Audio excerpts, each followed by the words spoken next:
What if the world's most powerful man found himself completely powerless, in the wild?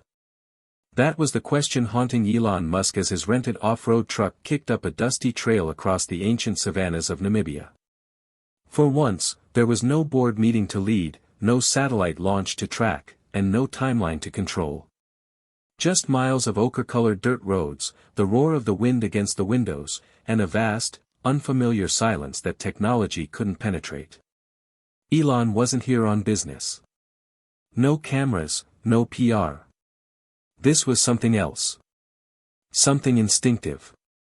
Maybe even primal. And in that silence, something stirred. A sound not mechanical or man-made but raw, wounded, and wild. It came from the underbrush, low and urgent. Elon stopped the vehicle. He hesitated. Something about the noise called out to a memory buried so deeply in his chest that he didn't even know he still carried it. He stepped into the tall grass, the heat of the midday sun beating down on his shoulders. The air was dry, dense, and full of hidden life. He walked slowly, every crunch of his boots magnified in his ears. Then, there it was. A lion cub, no bigger than a golden retriever pup, tangled in a snare of rusted wire. Its paw was bloodied. The cub looked at Elon with large, amber eyes full of pain but also something else, trust. Elon knelt, heart pounding.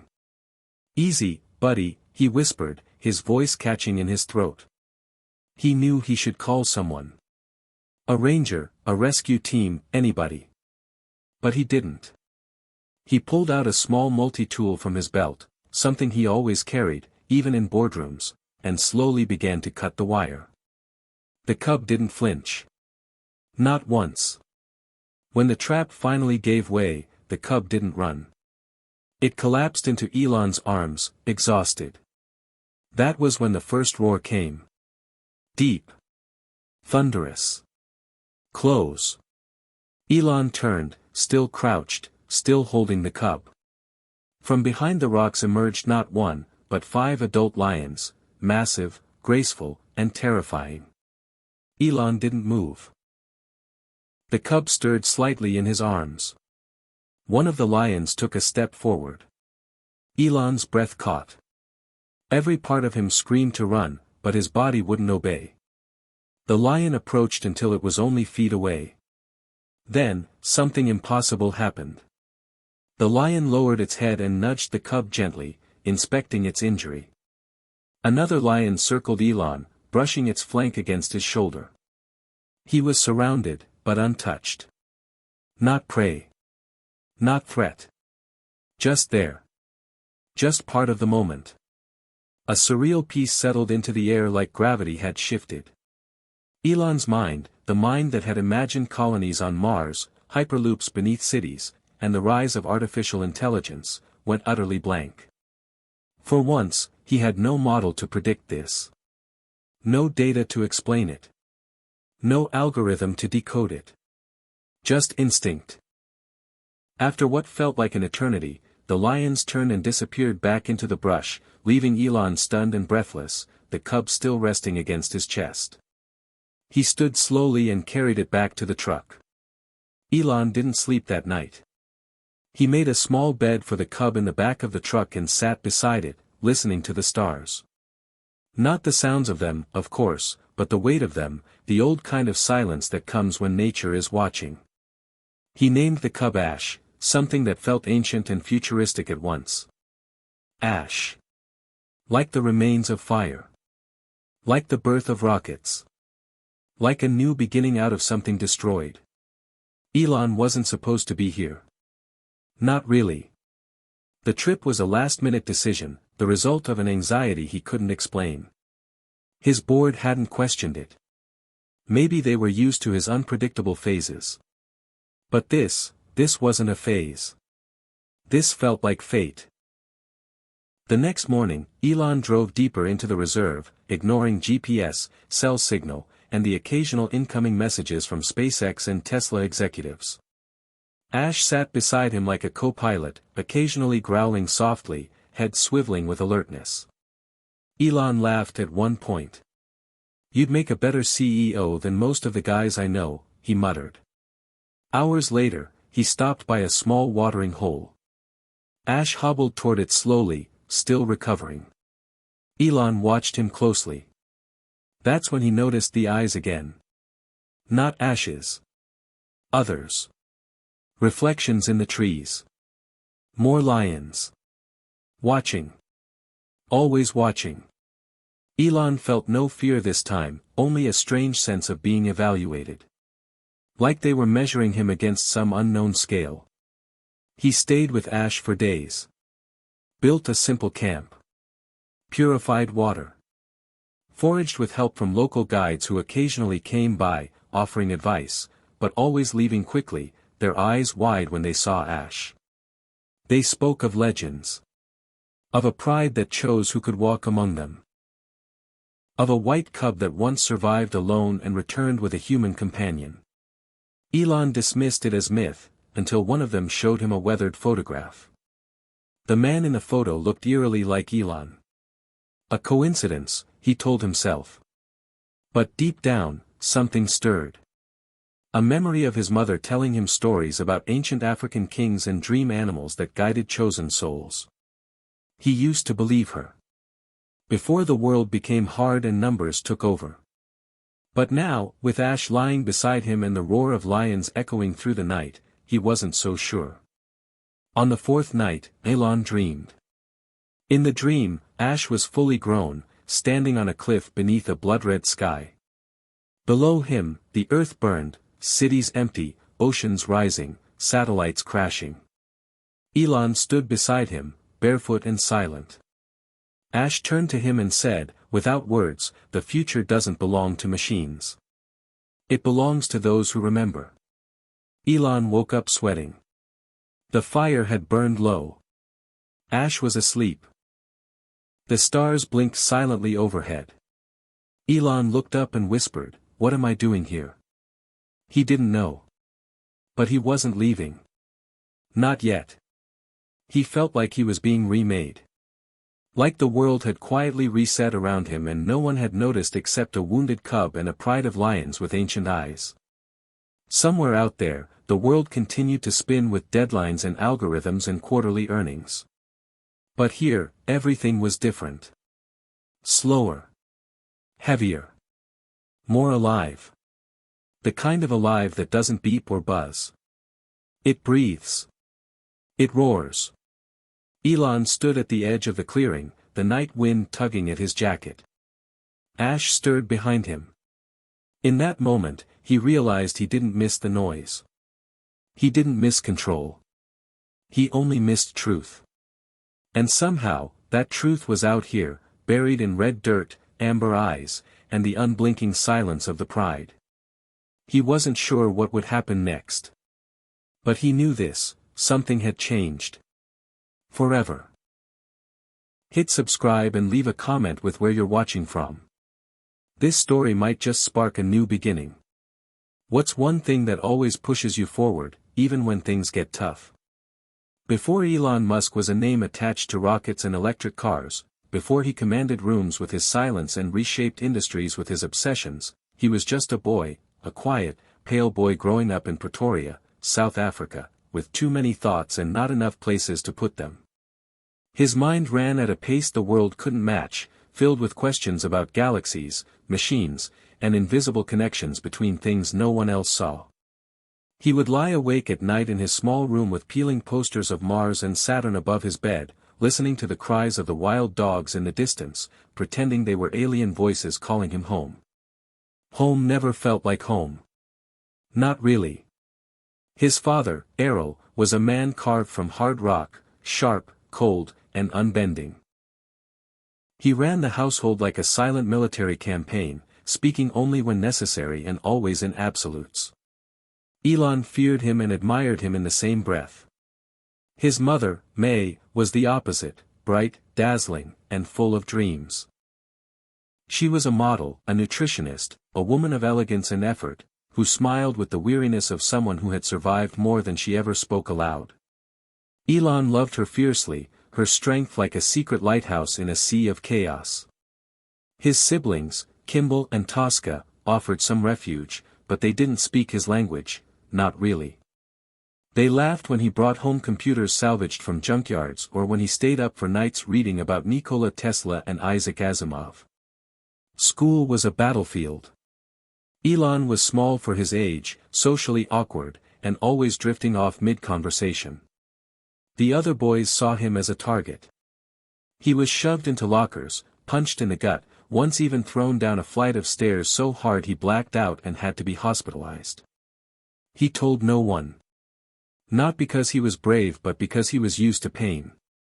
It became a familiar companion. But even in pain, he learned. Every insult sharpened his mind.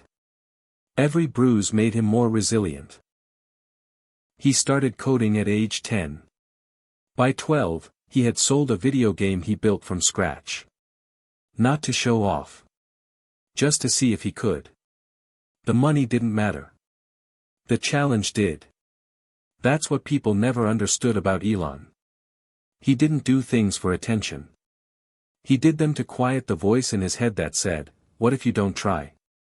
That voice had lived in him forever, as far back as he could remember. It spoke louder than fear, louder than hate. It drove him forward when everything else screamed to stop. But even geniuses bleed. One night, after a particularly brutal beating at school, Elon came home late. His face was swollen. His glasses were broken. Arrow looked at him once and said, "If you keep letting people walk over you, they always will." Then he walked away. May stood silently in the kitchen, wiping the same glass over and over. Elon wanted her to look at him, to see him, to say something, anything, but she didn't. He went to his room and stayed there for 3 days. When he finally came out, something had shifted. Not broken. Hardened. From then on, he didn't cry. He didn't complain. He just built. Books became his sanctuary. Science fiction became his religion. He devoured Clark, Heinlein, and Bradbury. Their worlds felt more real than the one around him. More fair. More logical. At 15, he made the decision, he would go to America. Not just because it was the land of opportunity, but because it was the land of ideas, of big thoughts and bigger dreams. It took years to get there. First to Canada, using his mother's citizenship, then to Pennsylvania, where he studied physics and economics while sleeping on couches and living off cheap food. No one gave him a handout. No one saw him coming. But Elon didn't need applause. He needed freedom. In college, he was the quiet kid in the back who asked questions no one else thought of. Professors either loved him or were terrified of him. He'd debate them to exhaustion, not out of arrogance, but out of obsession. He didn't want to win. He wanted to understand. Friends were few, but the ones who stayed saw the fire. They saw the sleepless nights, the scribbled notebooks filled with rocket calculations and AI flowcharts. They saw a man who couldn't stop because his mind wouldn't let him. Relationships came and went. Love was hard for Elon. He didn't know how to be soft. He didn't know how to be still. His heart belonged to the future. Always had. But every now and then, when the world got too loud, he'd remember that lion cub he once saw at the Pretoria Zoo. Just a cub, pacing behind glass, wild eyes trapped in a civilized cage. He never told anyone, but that image haunted him. He used to dream about breaking the glass, about setting the animal free, about watching it vanish into the tall grass. It wasn't about the lion. It was about himself. Years passed. PayPal. Tesla. SpaceX. Neuralink. The world began to orbit Elon the way he had once orbited Mars in his childhood mind. People called him a genius, a madman, a visionary. He ignored them all. Praise didn't fuel him. Possibility did. But somewhere along the way, the boy from Pretoria got buried beneath the CEO, the icon, the myth. His days became algorithms and deadlines, product launches and policy meetings. He wasn't unhappy, but he was never still. Always building, always pushing, never resting. Until one day, he couldn't take it anymore. It wasn't a breakdown. It wasn't dramatic. It was just a quiet morning, the sun bleeding through the windows of a silent office, and Elon staring at a screen he didn't recognize anymore. He didn't know what he was looking for. So he got up, walked out, booked a one-way flight to Namibia, and told no one. Not even May. Just packed a bag, grabbed a journal, and vanished into a place where no one would look for him. And now, here he was, cradling a lion cub in the middle of the African savannah, more at peace than he'd ever been in boardrooms or bunkers. He saw himself in Ash, not just the wounded paw or the quiet strength, but the loneliness. The need to be seen without being touched. To be understood without being explained. Elon wondered what would have happened if someone had untangled his wounds the way he had untangled Ash's. Would he have built less? Or more? Would he have loved more easily? Or never dared to love at all? These were questions he didn't ask himself often. They were dangerous. Too human. But out here, without Wi-Fi or assistance or satellite feeds, there was only silence, and the silence didn't lie. It asked things plainly. It made you answer. Elon looked at Ash, who was now asleep beside a small fire he had built. The cub's chest rose and fell slowly, peacefully. Elon reached out and gently touched his fur. "You're going to be okay," he whispered, unsure if he was talking to Ash or to himself. The wind shifted. In the distance, a lion roared. Not close. Not far. Just present. Elon closed his eyes and remembered the boy he used to be. The one who built spaceships out of cardboard and cried when he saw hurt animals and dreamed of being chosen by something bigger than himself. Maybe he had been chosen. Maybe the pride hadn't just let him live because of the cub. Maybe they saw something in him, something old, something sacred.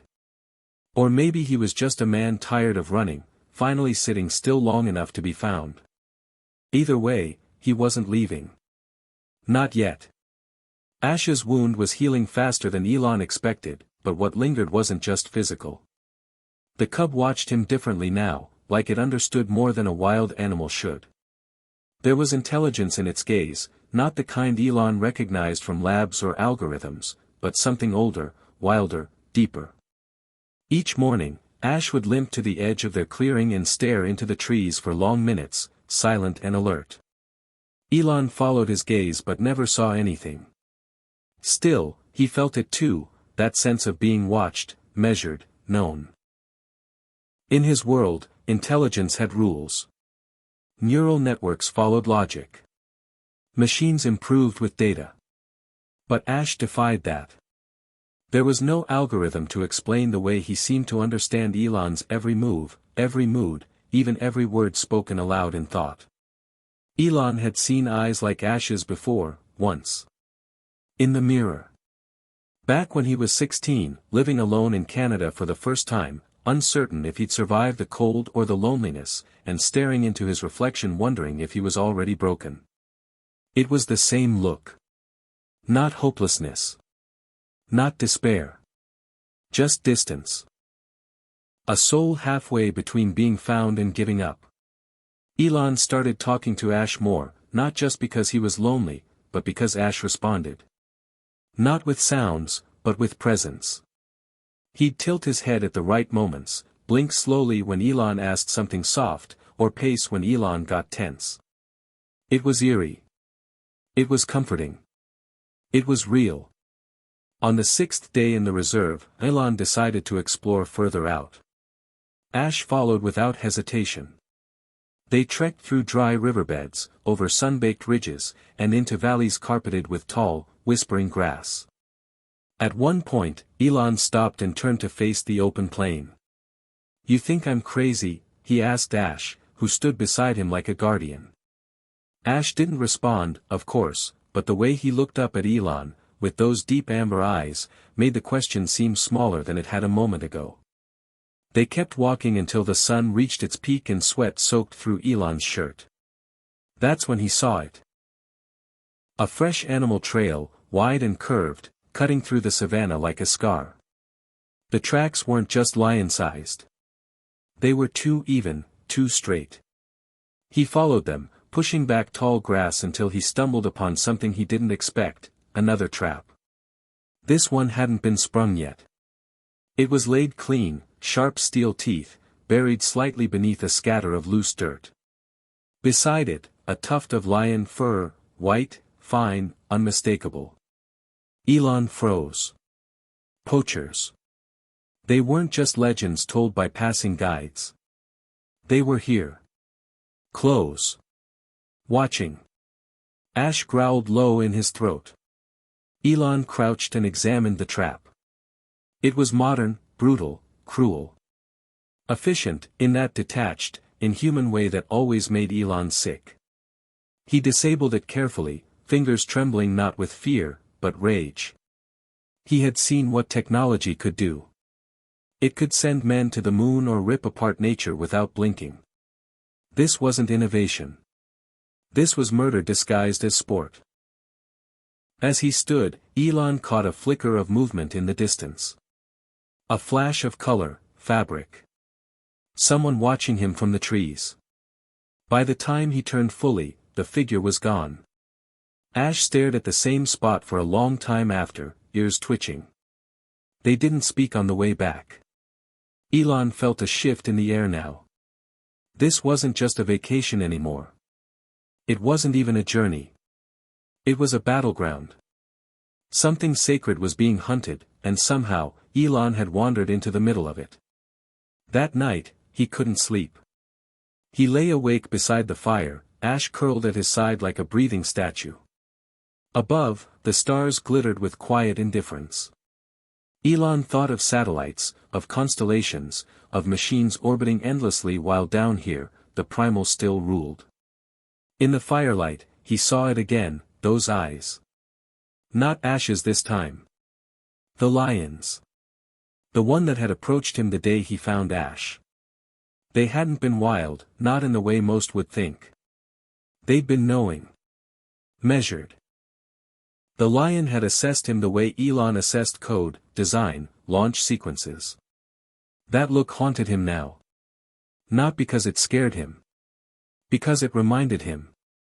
It reminded him that despite all his inventions, despite everything he had built to control the unpredictable, he was still, at his core, a guest in this world. Not a master. A visitor.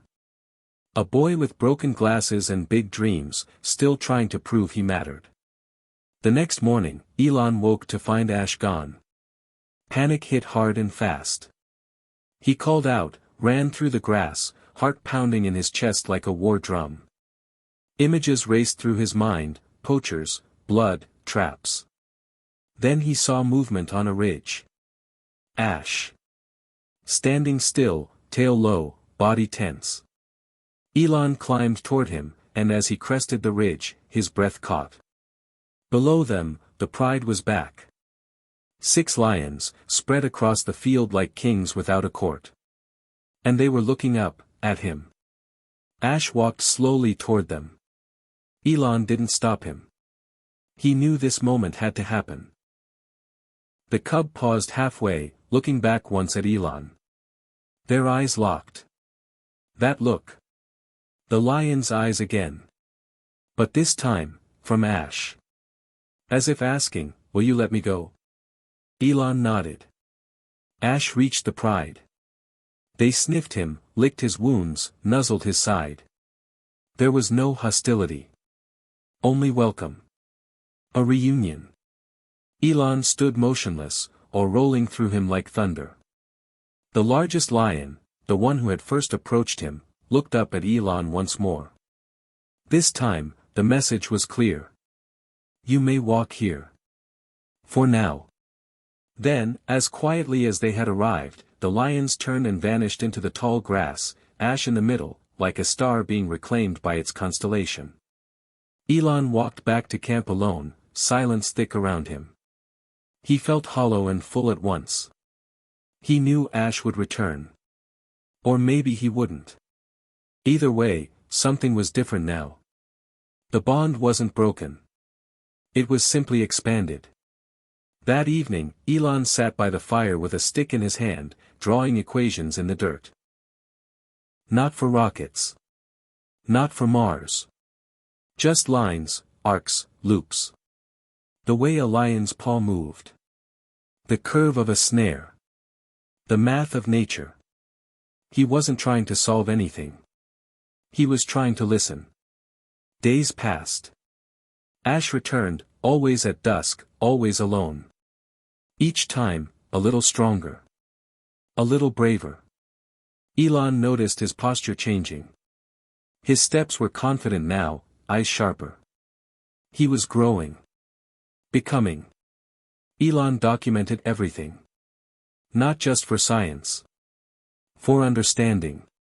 He sketched the pride's footprints, mapped their movements, tracked their roars through the valley. He was building a model. Not of control. Of respect. Then, one night, he dreamed again. This time, he stood in a field of glass. Not sand. Not grass. Glass. Everything reflected back at him, Ash, the lions, himself. They didn't move. They watched.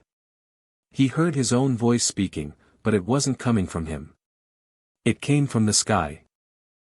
What you build means nothing if it forgets where it came from. He woke with tears on his face.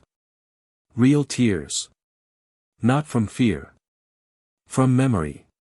From something long buried clawing its way back to the surface. That morning, Elon packed his bag. Not to leave. To go deeper. He needed to see where the pride lived, how they moved, why they had spared him. He needed to know if this was just instinct, or something else.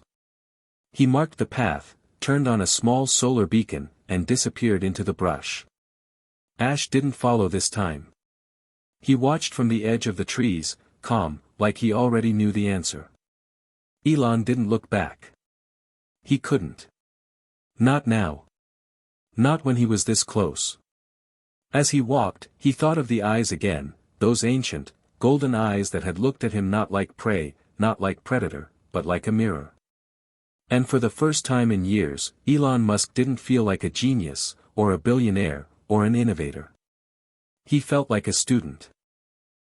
A man standing at the edge of something vast, wild, and wordless. A man who had finally stopped trying to understand the world, and started listening to it instead. By the time Elon reached the valley, the air had changed. It wasn't just the temperature or the altitude, but something subtler, like stepping through a membrane between the world of men and the world of something older. The silence here was different, not empty but alive, like every rock and branch and breath of wind was waiting, listening. He didn't know how far he'd walked. Hours, maybe. Miles, certainly. The sun had begun to lower behind the hills, stretching long orange fingers across the grass, and he knew this was no place to stumble after dark. Still, something compelled him to keep going. There was a clearing ahead, ringed by ancient baobab trees, their thick trunks twisted like the fists of gods. In the center of the clearing was a rise of stone, and on it, lounging like he had always belonged there, was Ash. The cub didn't move as Elon approached. His eyes followed him, calm, steady, unblinking. It was the first time Elon saw him in that light, not as a cub, not as a rescued creature, but as something regal. Something chosen. Something not quite of this world. Elon climbed the rock slowly and sat a few feet from him. "So," he said aloud, "you knew I'd follow." Ash blinked once. Then, as if on cue, the grass beyond the clearing rustled. The pride emerged again, not charging, not posturing, just arriving. As if summoned. Elon didn't move. He didn't speak. The lions surrounded the stone outcropping, forming a loose circle. Then they sat. All of them. Like an audience. Or a council. Ash stood and stretched, the sunlight catching the white of his belly and the deep amber of his eyes. He stepped forward and stood between Elon and the lions. There was no fear in him now. No hesitation. Elon looked around, something stirring in his chest. It wasn't fear. It wasn't awe. It was recognition. He understood then, without needing to ask or interpret. This wasn't about him saving a lion cub. It had never been about that. Ash had not been lost. He had not been abandoned. He had been delivered. Offered. A test, perhaps. A key. Elon remembered something an old Kosa guide had told him the second day on the reserve: the lion does not choose its king. The wild chooses for him. At the time, it sounded like metaphor. Now it felt like truth. One of the lions, an older female with a torn ear, rose and walked toward Elon. She approached slowly, her eyes never leaving his, then circled him once, brushing her flank against his shoulder, and sat again beside Ash. Elon swallowed, his throat dry. The silence stretched, the moment growing heavy with something sacred. Then, Ash turned his head toward the horizon and let out a single, long roar. It wasn't a cub's cry. It was deep, full-throated, commanding. The pride responded, not in chaos, but harmony. A chorus of roars followed, echoing into the hills. It was music. It was declaration. Elon felt his entire body vibrate with it, like the sound had found the marrow in his bones. And then, just as suddenly, it stopped. The clearing fell quiet. The lions stood, one by one, and retreated into the grass. Ash waited a moment longer, looking back at Elon, then turned and followed them. Elon sat alone on the stone, breathing hard, trying to make sense of what had just happened. But there was no data to process, no logic to chart. There was only instinct, and a deep, growing understanding that this moment wasn't about what was seen. It was about what was felt. He remained on the stone until night fell. Stars blinked awake above him, indifferent and ancient. He finally climbed down, bones aching from the stillness. He walked back to camp in the dark, guided only by moonlight and memory. The fire had gone out, but the coals still glowed. Elon sat beside them and didn't relight it. He didn't need the warmth. His thoughts were fire enough. He thought about Ash's eyes. There was something else there, something that challenged everything he thought he understood about animal cognition, about evolution, about consciousness itself. He couldn't explain it. But he had felt it. A presence. An awareness that rivaled human intelligence, not in complexity, but in clarity. It wasn't just that Ash understood him. It was that Ash saw him. As he was. Not the man on magazine covers, not the billionaire, not the disruptor, but the boy from Pretoria who still woke from dreams of being left behind. Elon leaned back against a log, eyes on the stars. He thought of Mars. Of the rockets he had built. The idea of colonizing other planets had always felt noble. But now, he wondered if it was also an escape. A way to outrun what Earth had become. But maybe, just maybe, the answers weren't out there. Maybe they were here. Hidden in the primal logic of nature, in the relationships between living things. In the raw, unprogrammed beauty of the wild. He pulled out his journal and began writing, not code, not plans, but words. Descriptions. Feelings. Observations. He sketched Ash's face from memory. Not just the outline, but the expression. The calm wisdom, the restrained power. It felt like he was documenting something mythic. A blueprint not of machines, but of meaning. He wrote until the ink smudged, until his hand cramped, until sleep overtook him without permission. The next morning, he woke to find Ash lying beside him again. No roar. No ceremony. Just presence. Elon smiled without thinking. You came back. Ash licked his paw, then nudged Elon's shoulder gently. They spent the day walking together again. No destination, just movement. At one point, Ash chased a butterfly for several yards, leaping like a kitten. Elon laughed, a real laugh, the kind he hadn't felt in years. Not at something calculated. Just pure joy. It scared him how easily it came. That night, back at camp, Elon built a small structure, half shelter, half lab, using parts from his gear, solar panels, and branches. He set up his equipment again, this time with a different intention. Not to connect with the outside world, but to study this one. He placed motion sensors, infrared cameras, microphones. He wanted to record the pride, not to expose them, not to tag them, but to learn. To understand. This wasn't science for profit. This was science for reverence. In the days that followed, Ash led him to new places, watering holes, old dens, even the remains of a poacher's camp long abandoned. Each site told a story. Elon listened. He began collecting data the way others collected relics. Footprint depth. Roar frequency. Eye contact duration. But it always circled back to the same thing, Ash wasn't just a lion cub. He was a bridge. A threshold between two worlds.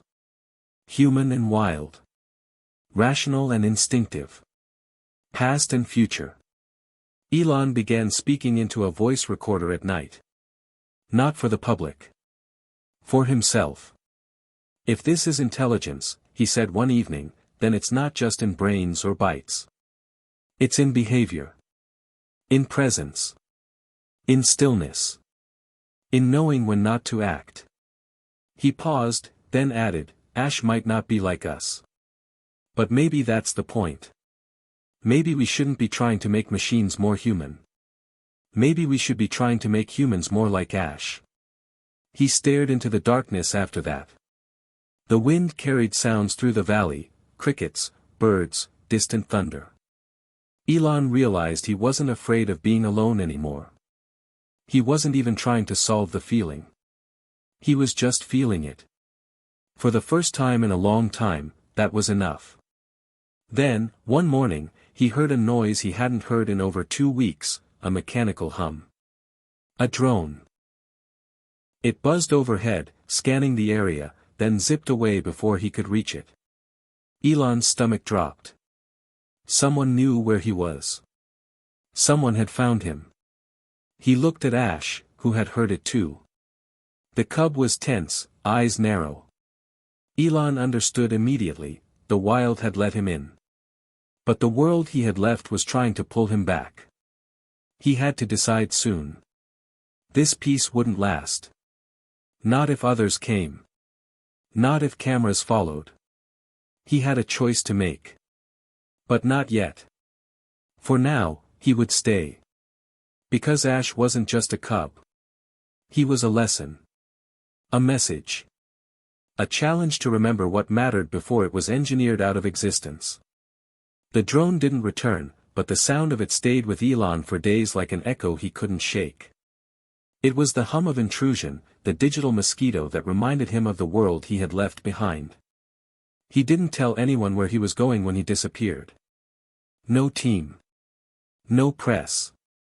No social media post. But that world had eyes. Investors, analysts, journalists, satellites. They all watched him the way hawks watched wounded prey. When someone like Elon Musk goes missing, it becomes a matter of public fascination. And now someone had found his trail. He tried not to let it ruin the quiet he'd worked so hard to find, but it did. Not all at once, but in small, insidious ways. He started checking the sky more often, flinching when birds flew too low, listening harder at night for the unnatural whir of surveillance. The presence of the drone changed things. It was like waking from a dream and finding fingerprints on your pillow. Elon spent the next 3 days tightening the perimeter around his camp, camouflaging tech gear, disassembling the few solar-powered lights he had installed. The lions didn't return during that time, not even Ash. It felt like they had pulled back, watching to see what he would do. Testing his loyalty. Or maybe giving him space to wrestle with the returning weight of the world. Elon worked, but without joy. He documented less. He slept less. The wind carried different sounds now, less alive, more anxious.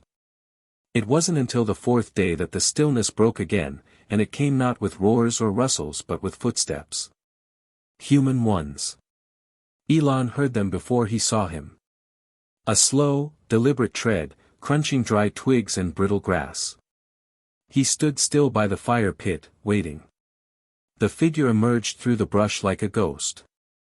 He wore dust-covered boots, khaki pants, and a short-sleeved shirt that clung to a lean, sunburnt frame. His face was weathered, deeply lined, his eyes sunken but sharp. He wasn't young. But he wasn't weak. He moved like a man who had seen many things and survived them all. Elon recognized the type immediately. The kind of man who knew how to track without being seen. A predator with ethics. Or maybe just practice. The stranger stopped 10 feet from him and tipped his head slightly. "Didn't expect to find you here," he said. His accent was Namibian, soft but thick, like gravel stirred into honey. Elon said nothing. The man nodded toward the clearing. "You've been with the Pride." It wasn't a question. Elon finally spoke. "How long have you been watching?" The man smiled faintly. "Long enough to know you didn't come to hurt them.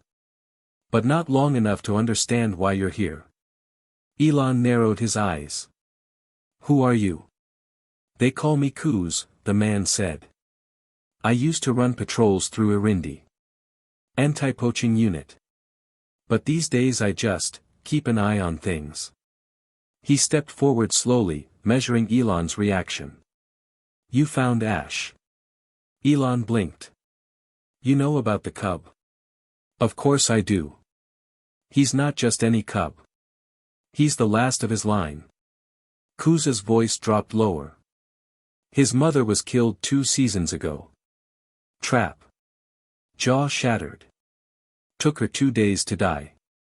I found her body. Her pride was slaughtered after that. Except for one." Elon's throat tightened. Ash. He shouldn't have survived. He was too small. Too weak. But somehow he did. And then, just when we gave up hope, reports started coming in. A strange man living alone in the bush. A lion cub limping beside him. It didn't make sense, until it did. Kuz's eyes studied Elon with something close to reverence. "They came back for him, you know. The Pride. They're not his blood. But they claimed him." Elon looked away, heart pounding. "I didn't do anything. I just helped." Kuz chuckled, low and bitter. "Helping is rare enough. Most would have left him. Or taken him. Or tried to make him famous. But you stayed quiet. That's something." Elon nodded toward the sky. "Someone found me. Sent a drone." Kuz's smile faded. "Yeah. That wasn't us. And that's not good." He crouched and began drawing shapes in the dirt with a stick. "There's a group moving through the region. Not locals. International. High-tech gear. Satellite support. They've been seen near the conservancies. Not official. Definitely not here to protect." Elon's eyes narrowed. "Poachers?" "Worse," Kuz said. "Collectors." The word sat heavy between them. Elon knew the type. Private buyers. Wealthy men who wanted exotic pets, trophy DNA, or rare genetic material for designer breeding programs. They didn't just take animals. They erased them. Left no trace. "Ash is a target," Elon said. Kuz nodded. "And so is the Pride. Especially now that they're seen as bonded. That kind of social reintegration is rare. Valuable. They'll pay millions to isolate those instincts. Breed them. Replicate the behavior. Elon clenched his fists. They're not data sets. No, Kuz said. But that's how they'll be treated. Unless someone stops it. Elon stood slowly. What can we do? Kuz stood too. First, we find out how many there are. Then we find out who sent them. After that, we make a decision. Elon's eyes didn't blink. Whatever it takes. Kuz nodded. Good. Because this place doesn't need another savior. It needs a guardian. That night, they sat around the fire and mapped what little Kuz knew. Movements. Timelines. Possible camp locations. Elon shared everything, where he had seen tracks, where he had sensed eyes. He didn't speak as the CEO of a trillion-dollar empire. He spoke as a man who had something to protect. Something real.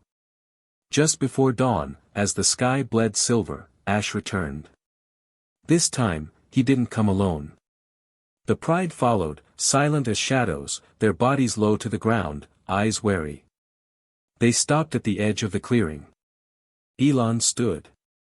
Kuz stayed seated, still as a stone. Ash approached Elon and nuzzled his leg. Elon knelt and placed a hand on the cub's neck. They know, he whispered. And they're ready. For a long moment, the lions simply watched. Then, the big male stepped forward. The same one who had first approached Elon weeks ago.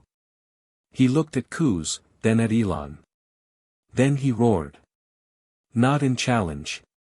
In command. Kuz stood slowly. We follow, he said. The next 3 days were preparation. Elon worked side by side with Kuz, building rudimentary alarms using motion sensors, solar-powered speakers, and pressure pads. They mapped escape routes, reinforced shelters, and camouflaged observation points. Elon's engineering background became a weapon, not for war, but for defense. Ash never left his side. Not even when the Pride disappeared into the bush. Elon spoke to him constantly now. Not in commands, but in conversation. Ash didn't answer with words. He answered with movement, expression, energy. It was enough. On the 4th day, Kuz returned from a perimeter check with bad news. They're close, he said. Too close. Less than 5 kilometers. They're moving slow. Methodical. Like they're searching. Elon's blood turned cold. We don't have time. Kuz looked toward the tree line. No. But we have the lions. That night, Elon sat alone, Ash curled beside him. He looked at the stars, remembering the first time he told someone he wanted to go to Mars. He was 9. They laughed. Said he was crazy. Said it wasn't possible. But now he realized something. Space wasn't about escape. It was about proving you could create new life in a place designed to kill it.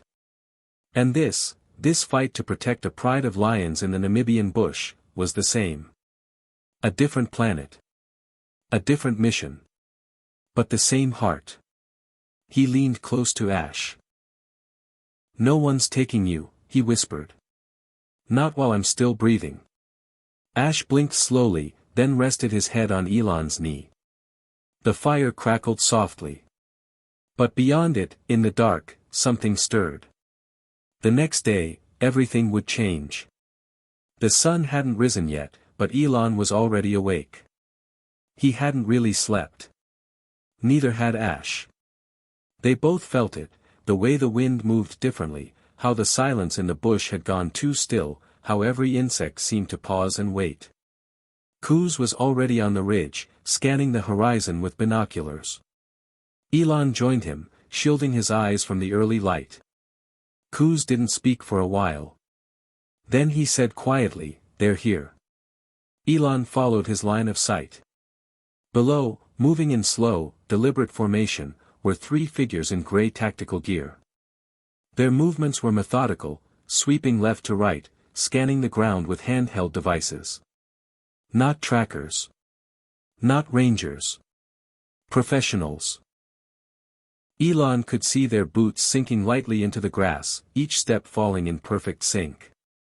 These weren't amateurs or rogue hunters. They were trained.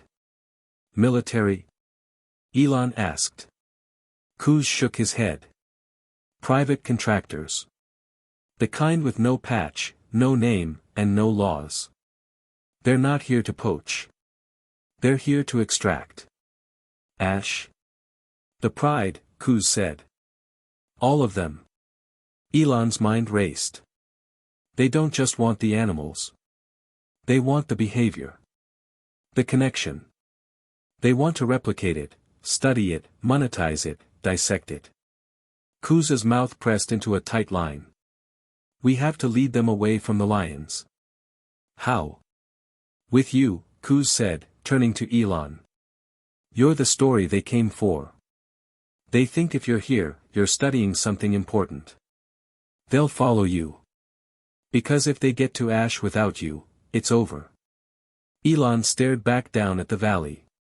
A plan was already forming in his mind.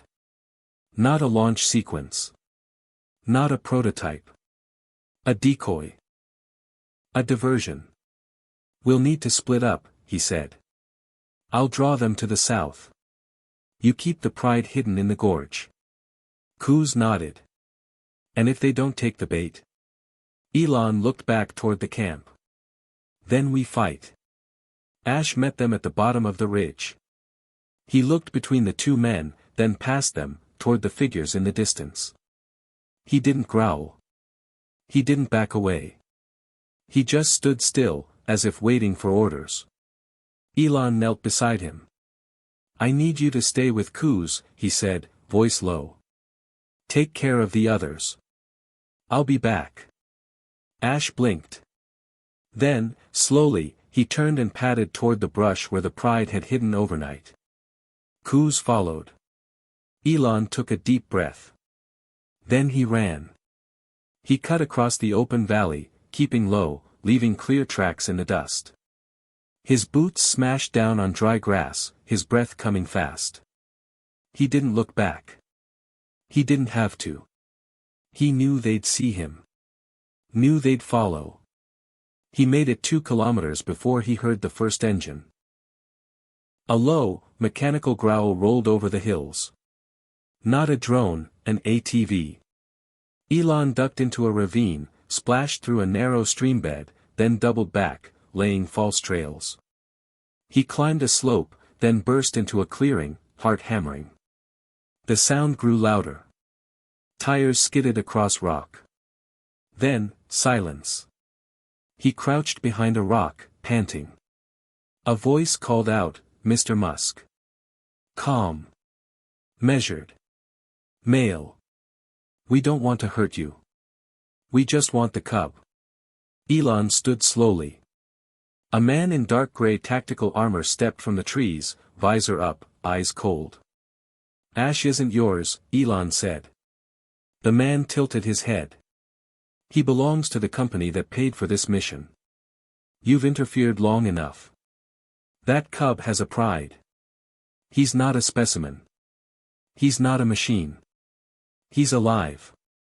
The man raised a small device and pressed a button. A chirp echoed from somewhere nearby. You're not the only one with trackers. Elon's heart dropped. You tagged him. Weeks ago, the man said. Before you found him. Before he found you. Elon's fists clenched. Then why follow me?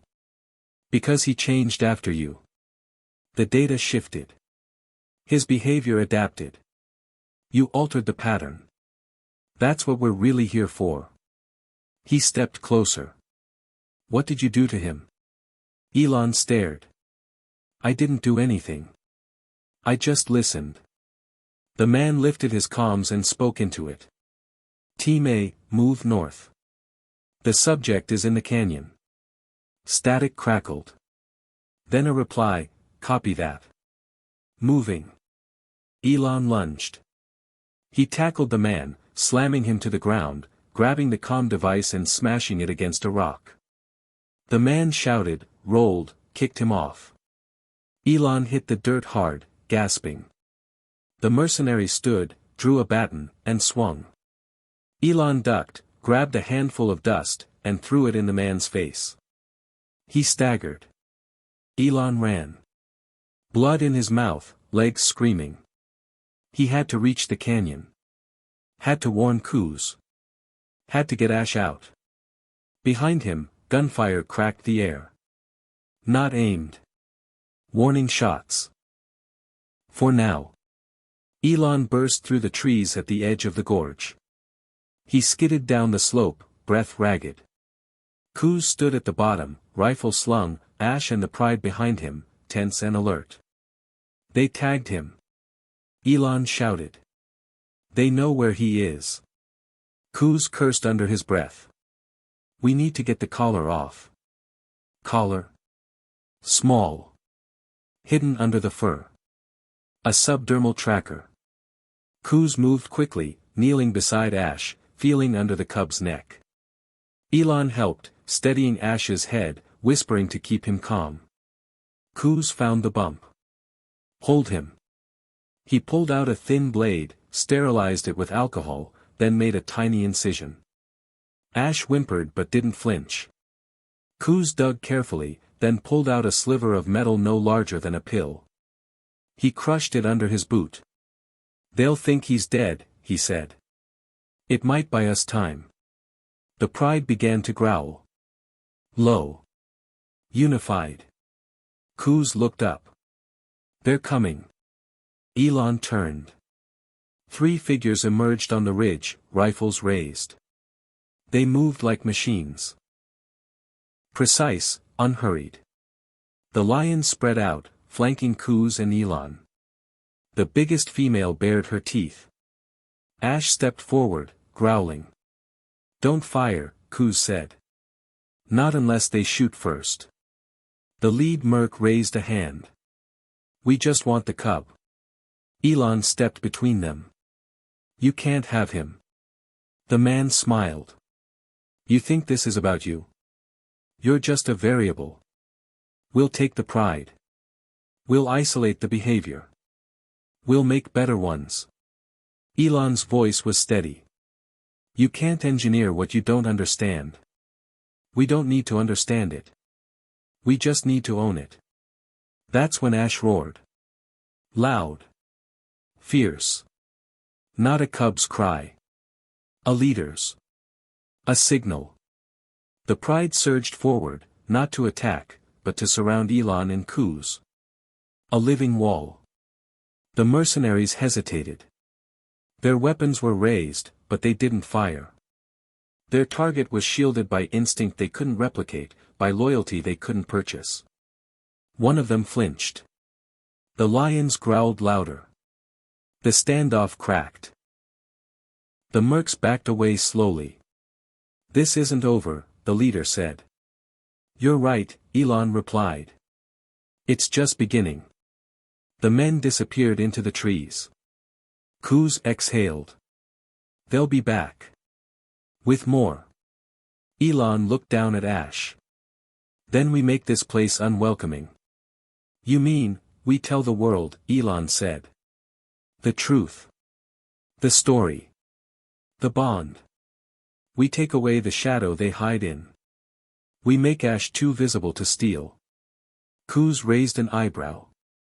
You're going public? Elon nodded. I'll show them what's real. What's alive. And what can't be bought. Ash sat beside him, calm, powerful. Not just a cub. Not anymore. A symbol. A warning. A beginning. That night, under a sky filled with stars and the echoes of near violence, Elon powered up the last piece of tech he had hidden, a satellite uplink. It was time to speak. Not to investors. Not to shareholders. To the world. The satellite uplink hummed quietly under the Namibian stars as Elon sat beside Ash, his fingers dancing over the small keyboard. He knew the risks. Putting this story out meant exposing himself, the pride, and everything Kuz had warned about. But it also meant shining a light on something that could no longer be hidden. The night air was thick with anticipation, but Elon's mind was sharp, focused. He began to type, crafting the message carefully, a video, raw and unfiltered, of Ash and the pride moving through the bush, free and wild, the bond between them undeniable. He included his own voiceover, not as the CEO of a tech empire, but as a man who had witnessed something sacred. The story was simple but powerful. This is Ash. A lion cub saved from death and embraced by a pride that claimed him as one of their own. This is not just a story about animals. It's about connection, loyalty, and the fight to protect what can't be owned or replicated. Elon hit send. The satellite uplink beamed the footage into the sky, and from there, it began its journey across the world. Within hours, the video was everywhere. Social media exploded. News outlets picked up the story. Hashtags trended. People from every corner of the globe shared their awe and hope for the lions and the man who saved them. Elon watched the reactions with a strange mix of relief and apprehension. The attention was a double-edged sword. On one hand, it meant more eyes on the pride, a deterrent against poachers and collectors. On the other, it meant more danger. The same people who wanted to steal Ash might now see Elon as a target too. Kuz paced near the fire, listening to the buzz on his radio. "They're responding fast," he said. "Even the government's taking notice." Elon nodded. "Good. We need allies." But the buzz wasn't all positive. Some called the story a hoax, a publicity stunt. Others worried about the safety of the animals, accusing Elon of exposing them to risk. The backlash stung. Elon realized that truth was messy, and hope was fragile. Yet, there was no turning back. In the days that followed, the lion stayed close, moving stealthily but with confidence. Ash grew stronger, more commanding, his cub's uncertainty replaced by a fierce determination. Elon found himself changed too. The pride had given him something he hadn't realized he needed, a purpose beyond profit and innovation. Kuz introduced him to a group of local conservationists who were inspired by the viral story. They shared knowledge about the land, the threats, and the fragile balance of the ecosystem. Elon listened, learned, and began to plan. Using his resources, he helped set up surveillance teams and improved protective measures around the pride's territory. The fight was becoming a community effort, scientists, locals, tech experts, and now the world. But just as the momentum built, a new threat emerged. A shadow organization with deep pockets and darker intentions began to make moves. Elon received a cryptic message on an encrypted channel: "You cannot protect what you expose. Ash belongs to us." The words were a promise and a warning. Elon's heart hardened. The viral instinct, the drive to protect, to share, to connect, was powerful. But so was the will to destroy. He looked at Ash, sleeping peacefully beside him. "We have to be smarter. Faster. Stronger." The lions were not just animals now. They were symbols of resistance, hope, and the unpredictable power of life itself. Elon knew the next chapter would be the hardest. But he also knew one thing with certainty: the world had never seen a story like this before, and it was only just beginning. Elon's phone buzzed relentlessly as dawn crept over the horizon, the orange glow spilling across the rugged landscape. Messages, alerts, news updates, the viral story had ignited a firestorm, but with it came a wave of dark warnings and veiled threats. He couldn't shake the feeling that the shadows from the past were moving closer. Kuz stood beside him, scanning the perimeter. "They've stepped up their game," Kuz said grimly. "Recon team spotted near the northern ridge. Not just mercenaries anymore. Satellite drones, too." Elon's jaw clenched. The world's attention had brought hope, but also danger. The same technology he used to protect the pride was being used to track them. He thought about Ash, no longer a cub, but a symbol of survival, and the entire pride now caught in the crosshairs of a powerful enemy. As the sun rose, Elon convened a meeting with the conservationists, local rangers, and a small tech team he'd assembled. "We're dealing with an enemy that's highly organized, well-funded, and ruthless," Elon explained, his voice steady but urgent. "We need to rethink our strategy. The pride's safety depends on us staying one step ahead." Kuz nodded, pointing toward a map spread across the table. "Their movements suggest they're planning a coordinated strike. They want Ash, or they want to break the pride's spirit. Either way, it won't be subtle." Elon studied the map, lines crisscrossing the territory, marking patrols, drone sightings, and suspected entry points. The network of trails and hides where the lions roamed was vast, but the enemy's reach was growing. "We need to create a decoy," Elon said suddenly. "Something to draw their attention away from the pride." A young conservationist, Maya, looked up. "Like what?" Elon thought fast.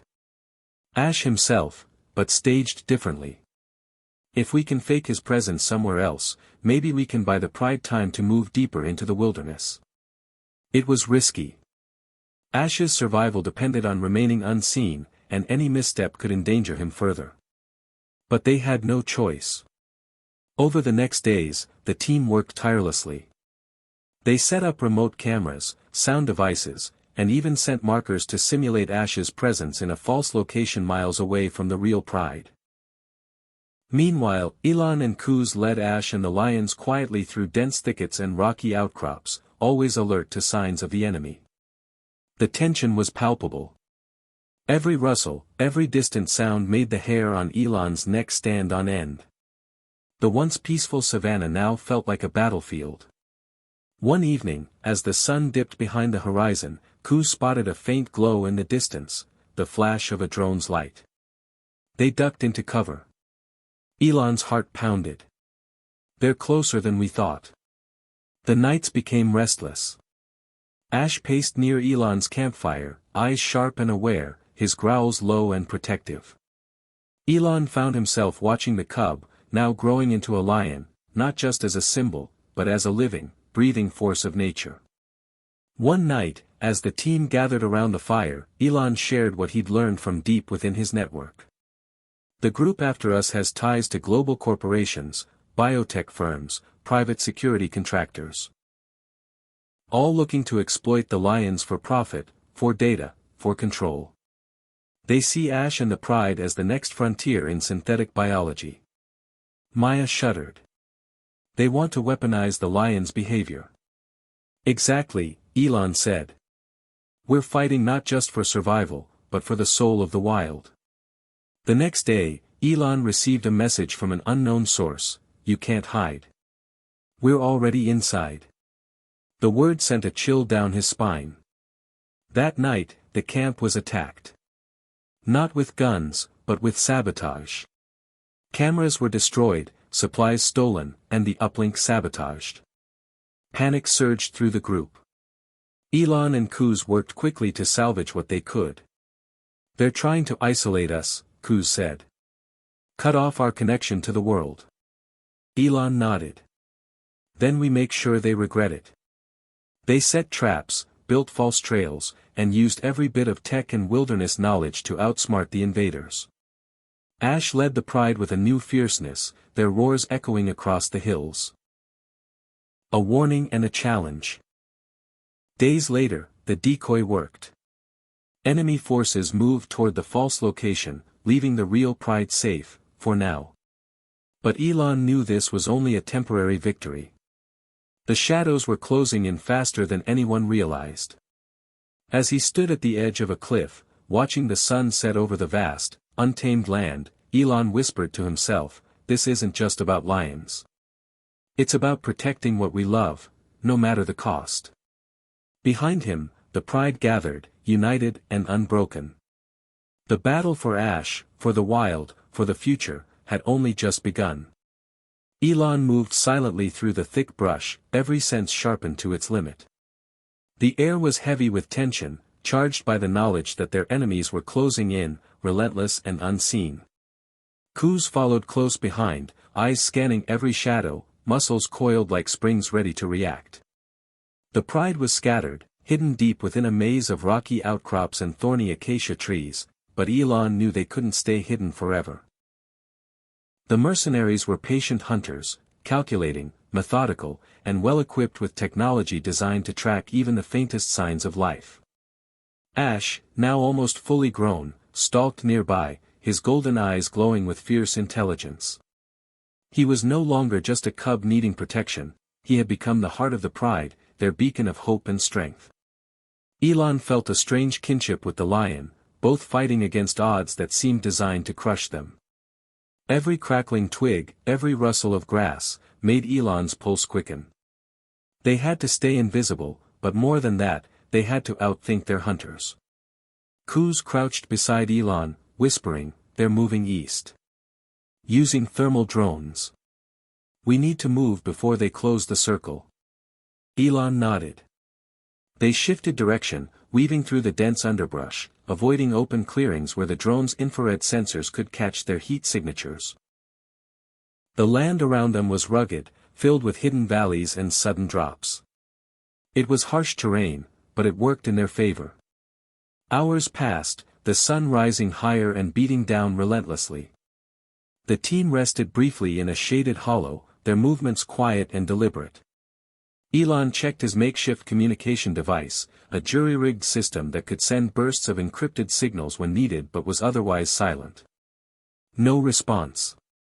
The enemy's jamming efforts were effective. They were isolated, cut off from the outside world. But Elon refused to let despair take root. He pulled out a small drone of his own, a lightweight, camouflage device he had developed to mimic bird flight patterns. It was designed to fly silently, capture images, and relay them back discreetly. He launched it carefully into the sky, watching as it disappeared over the treetops. Minutes passed. The drone's feed showed the clearing they had left behind, now crawling with dark figures moving with precise coordination. "They're combing the area," Elon murmured. "They haven't found us yet." But the silence weighed heavily. The hunt was silent, but deadly. In the distance, a low rumble echoed through the valley, the sound of heavy vehicles approaching. Kuz scanned the horizon, frowning. "They're bringing reinforcements. This won't be just a hunt anymore. It'll be a siege." Elon's mind raced. They needed a plan to protect the pride and keep Ash safe. The cub's behavior was changing. The bond between Ash and the lions was strengthening into a formidable force. Elon realized that what their enemies feared wasn't just the lions themselves, but what Ash represented, a living symbol of unity, resistance, and the wild's untamable spirit. Night fell, bringing a cooler breeze but no respite. Elon and Kuz set traps around the perimeter, silent snares and noisemakers to alert them of any intrusion. The pride settled in the shadows, their roars muffled but their presence unmistakable. Then, a sudden movement, figures slipping through the trees, cloaked in darkness. The silent hunt had begun. Elon's heart hammered as he and Kuz raised their weapons, ready to defend their pack. Ash roared into the night, a thunderous sound that shook the earth and warned the intruders, this fight was far from over. The enemy paused, then vanished into the darkness, retreating, for now. Elon exhaled slowly, knowing this was just a brief moment of calm in a storm that would rage on. They were hunters and hunted, bound together by fate and fierce loyalty. And as the night deepened, Elon whispered to Ash, "We fight not just for survival, but for the soul of the wild. And we will not be broken." The silent hunt was far from over. The morning sun barely filtered through the thick canopy as Elon, Kuz, and the small team pressed onward, deeper into the uncharted wilderness. The tension from the previous night lingered, every step weighed down by the knowledge that the enemy was relentless, smarter, and closer than ever. Ash moved confidently alongside the pride, his powerful frame a steadying presence. Elon's mind was racing with possibilities, trying to figure out how to secure a safe haven for the lions, somewhere no intruder could follow or find. Kuz led them toward a location known only to a few elders, a hidden fortress carved by time itself, a network of caves and rocky ledges nestled within a towering cliff face, surrounded by dense jungle and steep ravines. The locals called it Mwamba's Refuge, a place whispered about in legends as a sanctuary where animals and people could find protection in the face of danger. If we can get the pride inside, Kuz explained quietly, they'll be safe from drones and ground patrols.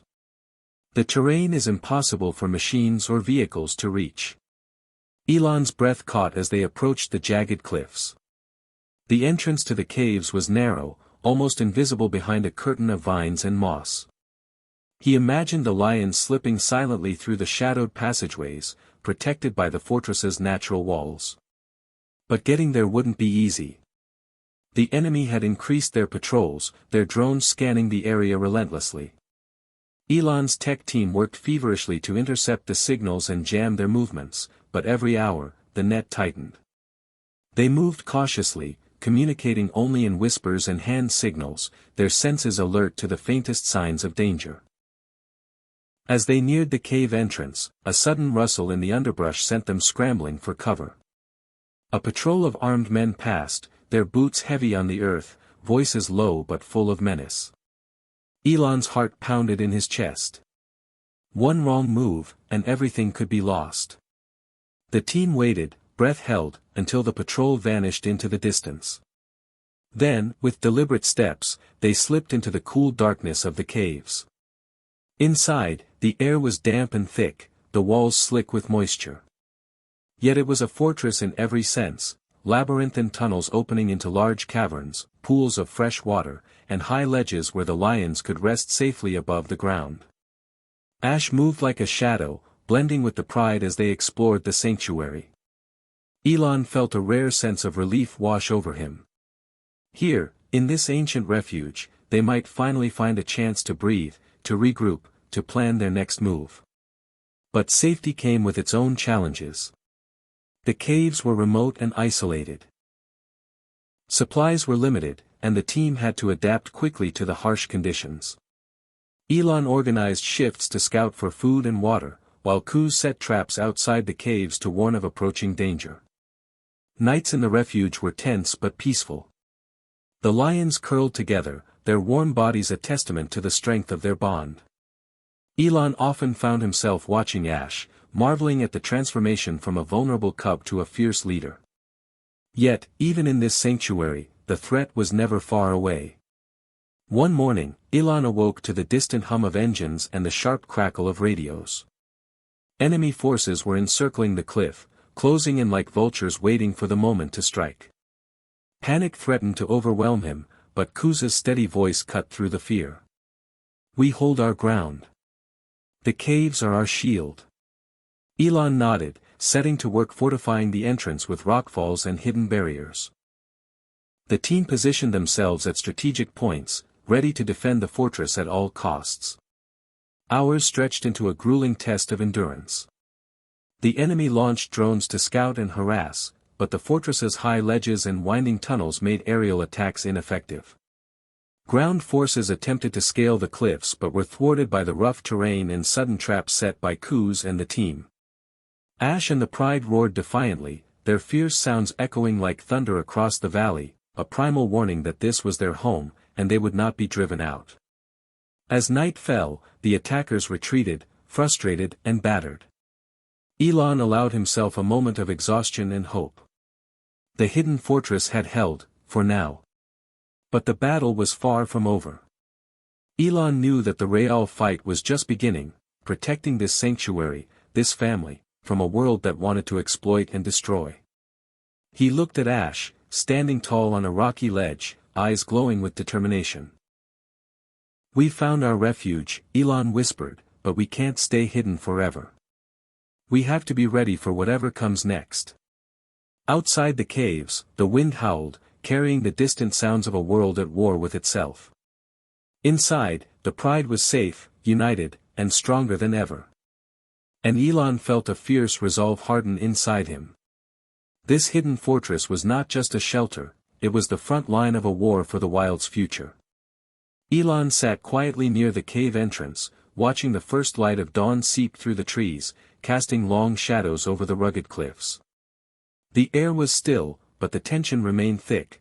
The attack had rattled everyone, even the lions, who moved cautiously, their ears twitching at every sound. Kuz joined him, wiping sweat from his brow, his expression grim but thoughtful. "We can't hold this forever," Kuz said. "The enemy has resources we can barely imagine. We need help." Elon nodded, knowing the truth in those words but unsure where to turn.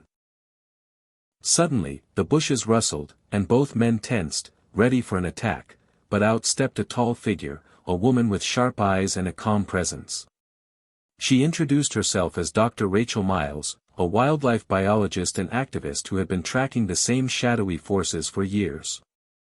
"I've been watching your fight," Rachel said, her voice steady and confident. "You're not alone in this. There's a network of us, scientists, conservationists, even former military, who want to stop the exploitation."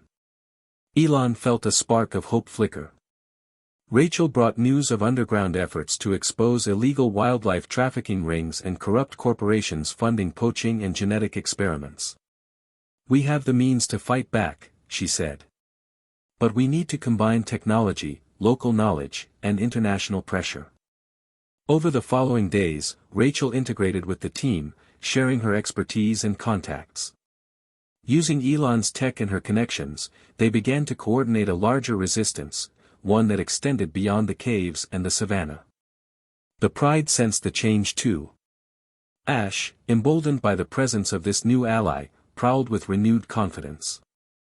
Elon watched as the lion's fierce gaze met his own, as if recognizing that this was no longer just a fight for survival, but a battle for justice and freedom. Rachel led Elon and Kuz through a hidden path to a remote radio station deep in the jungle.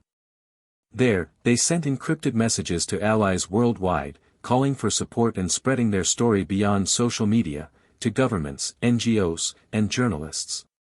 The response was overwhelming.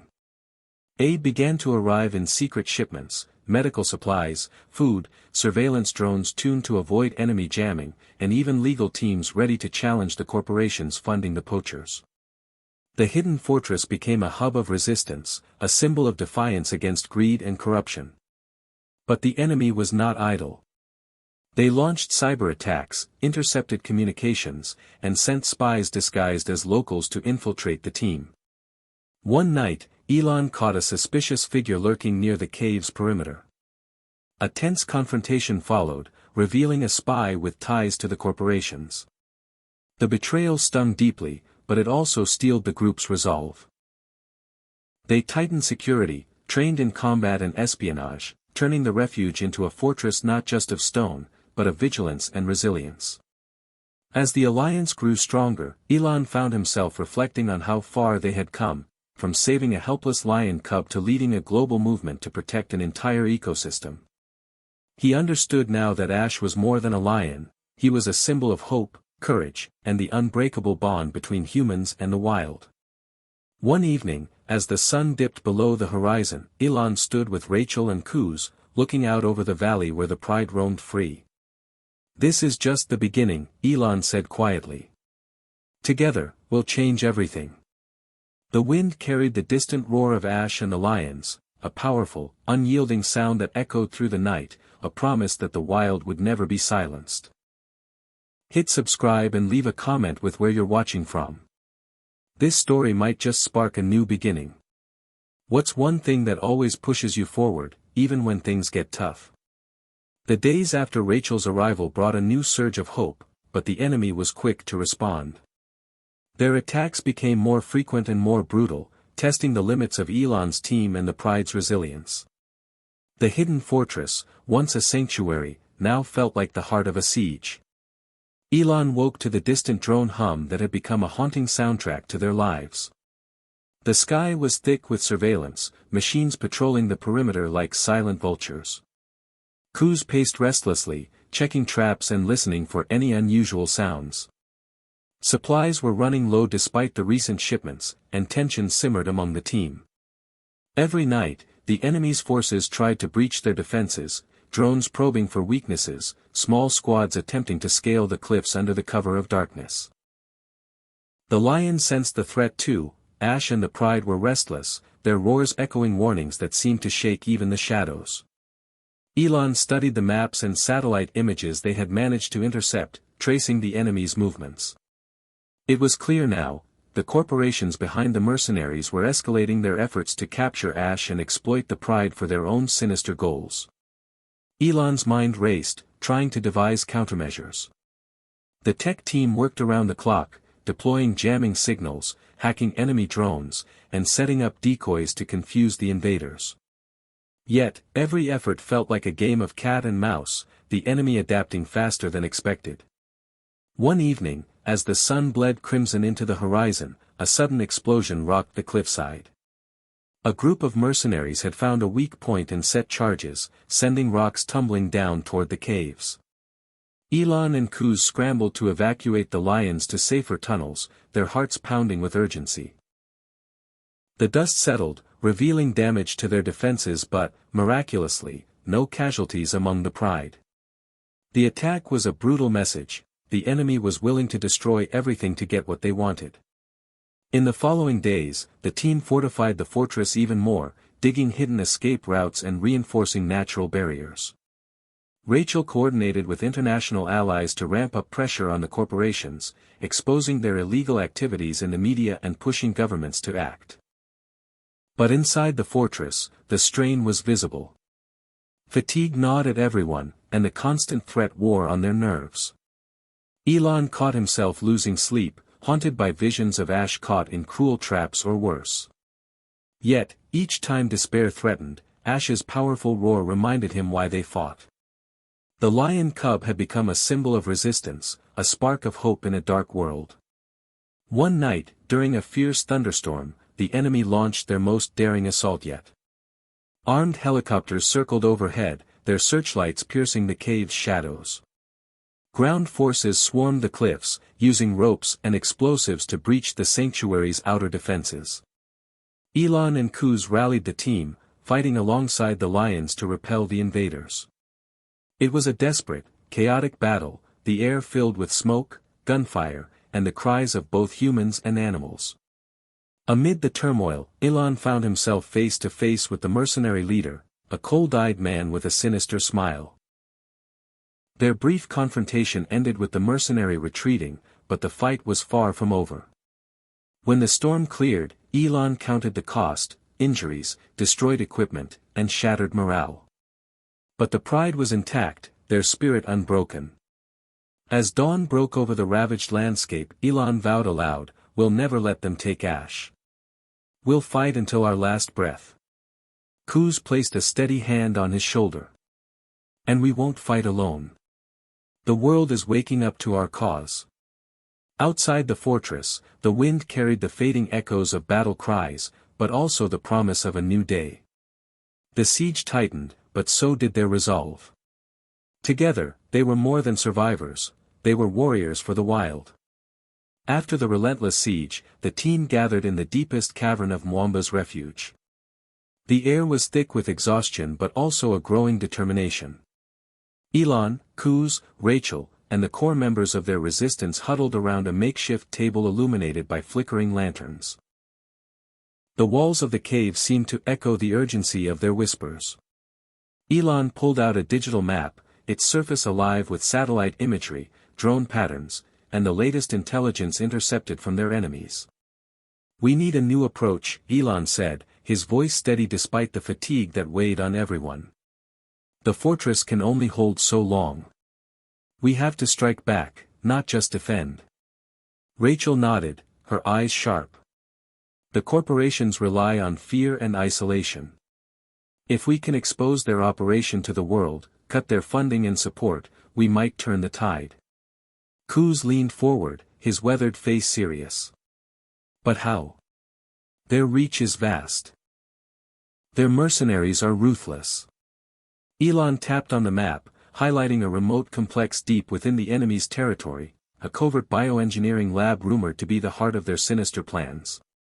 This lab is where they're experimenting with hybrid creatures, modifying lions and other wildlife for profit and control. If we can infiltrate it, gather evidence, and sabotage their operations, it could cripple them. The room fell silent, the enormity of the mission sinking in. Rachel broke the silence. "I know someone who can help us get close." A former insider disillusioned by what he saw.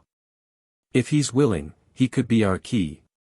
Elon studied the map, envisioning the dangerous path ahead. "It's risky, but it's the only way.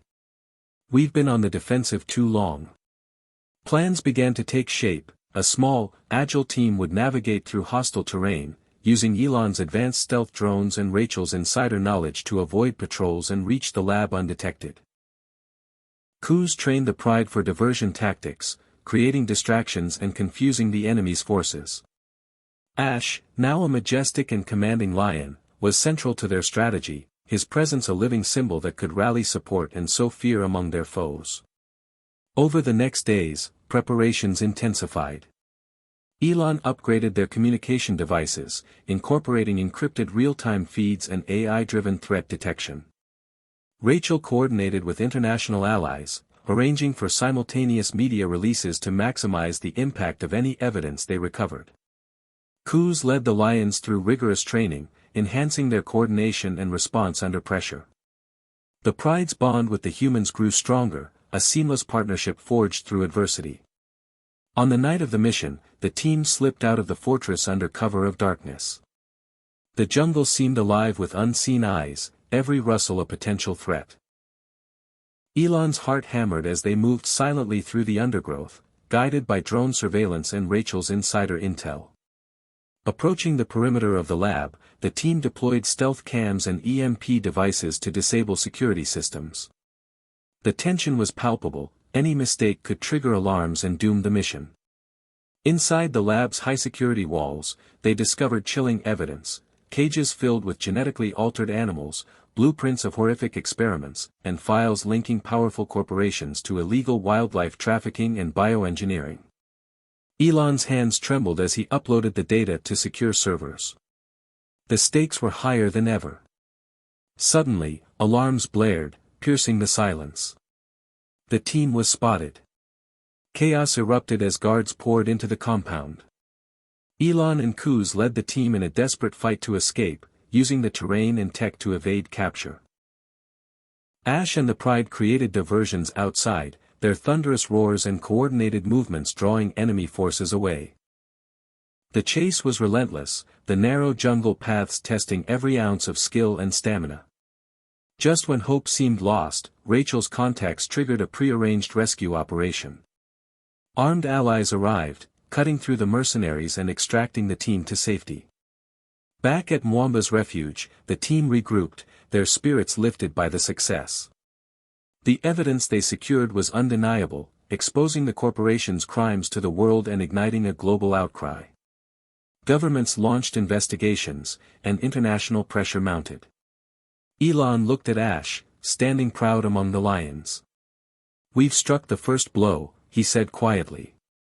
"But the fight for the wild is far from over." The breakthrough plan had changed everything. From the shadows of the hidden fortress, a new hope was born, one that promised a future where humanity and nature could coexist in harmony, free from greed and destruction. And as dawn broke over the rugged cliffs, Elon knew that together, they could face whatever came next. The victory was sweet but short-lived. As the world began to rally behind the cause and investigations into the corporations gained momentum, Elon and his team sensed a growing unease within their own ranks. Trust, once their strongest bond, started to fracture under the weight of paranoia and exhaustion. The hidden fortress, once a sanctuary, now felt claustrophobic and charged with suspicion. Elon noticed subtle changes, whispered conversations halting when he approached, key supplies missing without explanation, and strange signals intercepted on their communications. One evening, Kuz confronted a team member, Marcus, who had been acting oddly distant. The confrontation erupted into a heated argument, revealing deep divides and unspoken fears. Elon tried to hold the group together, but the cracks were spreading. Then came the undeniable proof. A confidential transmission was intercepted, revealing detailed plans of their fortress defenses and movements. The leak had to be from inside. Tensions exploded. Fingers were pointed, and accusations flew. Rachel urged calm, calling for a thorough investigation, but the atmosphere was thick with distrust. The Pride sensed the discord.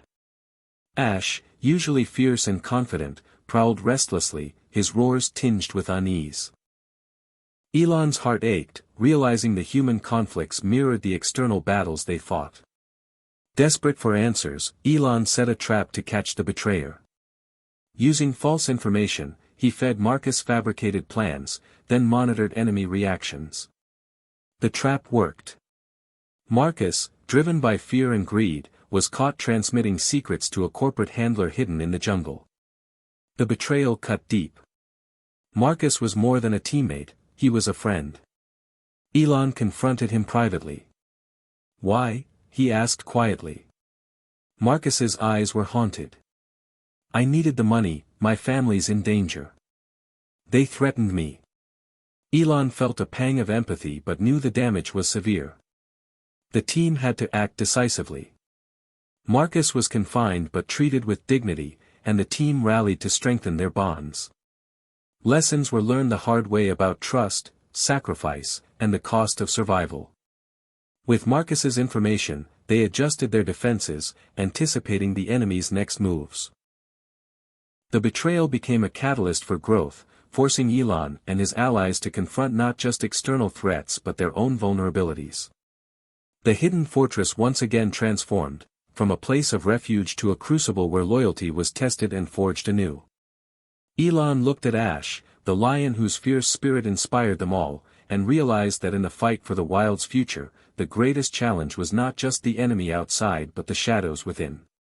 The tension inside the hidden fortress was palpable after the betrayal. Elon, Kuz, Rachel, and the remaining team members tightened their ranks, but the threat outside was mounting faster than ever. The enemy, armed with the leaked information, was planning a massive assault that could overwhelm even their fortified refuge. Elon knew they couldn't stay hidden forever. They needed a plan to break free, to take the fight beyond the jungle and into the open, where allies could aid them more directly. The Pride seemed to sense the urgency. Ash prowled restlessly along the cliff edges, muscles coiled like springs, ready for what was to come. The team worked frantically, gathering supplies, scouting escape routes, and coordinating with international allies for support. Elon's mind raced as he designed a multi-phase plan, a daring breakout using stealth, distraction, and the Pride's raw power to slip past enemy lines. The first step was creating chaos to divert enemy attention. Kuz led a small team of lions and trusted fighters to launch controlled attacks on key outposts, targeting supply depots and communication hubs. Their roars and sudden strikes sowed confusion and forced the enemy to divert forces.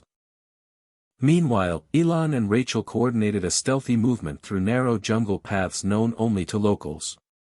They used Elon's newest drones, smaller, quieter, with advanced camouflage, to scout ahead and jam enemy signals.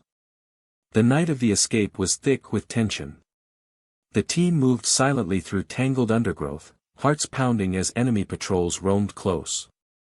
Ash and the Pride stayed close, their presence both shield and sword. At the edge of the jungle, the team faced their greatest challenge, a heavily guarded checkpoint blocking their only path to freedom. Elon deployed an EMP device that temporarily disabled surveillance cameras and electronic locks. Kuz and Ash led the charge, lions leaping with terrifying speed, scattering guards. The humans moved quickly behind the cover, disabling alarms and clearing the way. Explosions and gunfire echoed through the trees, but the chaos worked in their favor. With a final burst of speed, the team broke through the checkpoint and entered a clearing where helicopters awaited, arranged by Rachel's allies. The sight of the choppers was a beacon of hope. As they lifted off, Elon looked back at the jungle, the hidden fortress shrinking beneath them, a place of hardship and hope. The escape was just the beginning. Now, exposed to the wider world, their mission took on new dimensions. The evidence gathered, the Pride's survival, and their own struggle became a rallying cry worldwide. But Elon knew the greatest battles lay ahead, battles of influence, law, and hearts. Ash lay quietly in the helicopter's cargo hold, his golden eyes reflecting the setting sun. Elon reached out, placing a hand on the lion's massive head. "We're not done yet," he whispered. "But together, we'll change the world." As the helicopter soared toward the horizon, carrying the team into an uncertain future, one truth was clear: freedom was worth every risk, every sacrifice. The Great Escape was not just a flight from danger, it was the first step toward reclaiming a world where wildness could thrive. After the dramatic escape from Wamba's refuge, Elon and his team found themselves thrust into the glaring spotlight of global attention. News of the secret fortress, the lion cub Ash, and the exposed corporate crimes had exploded across every media platform. But with visibility came new challenges. The corporations hit by the revelations wasted no time launching counterattacks, not with guns, but with information warfare.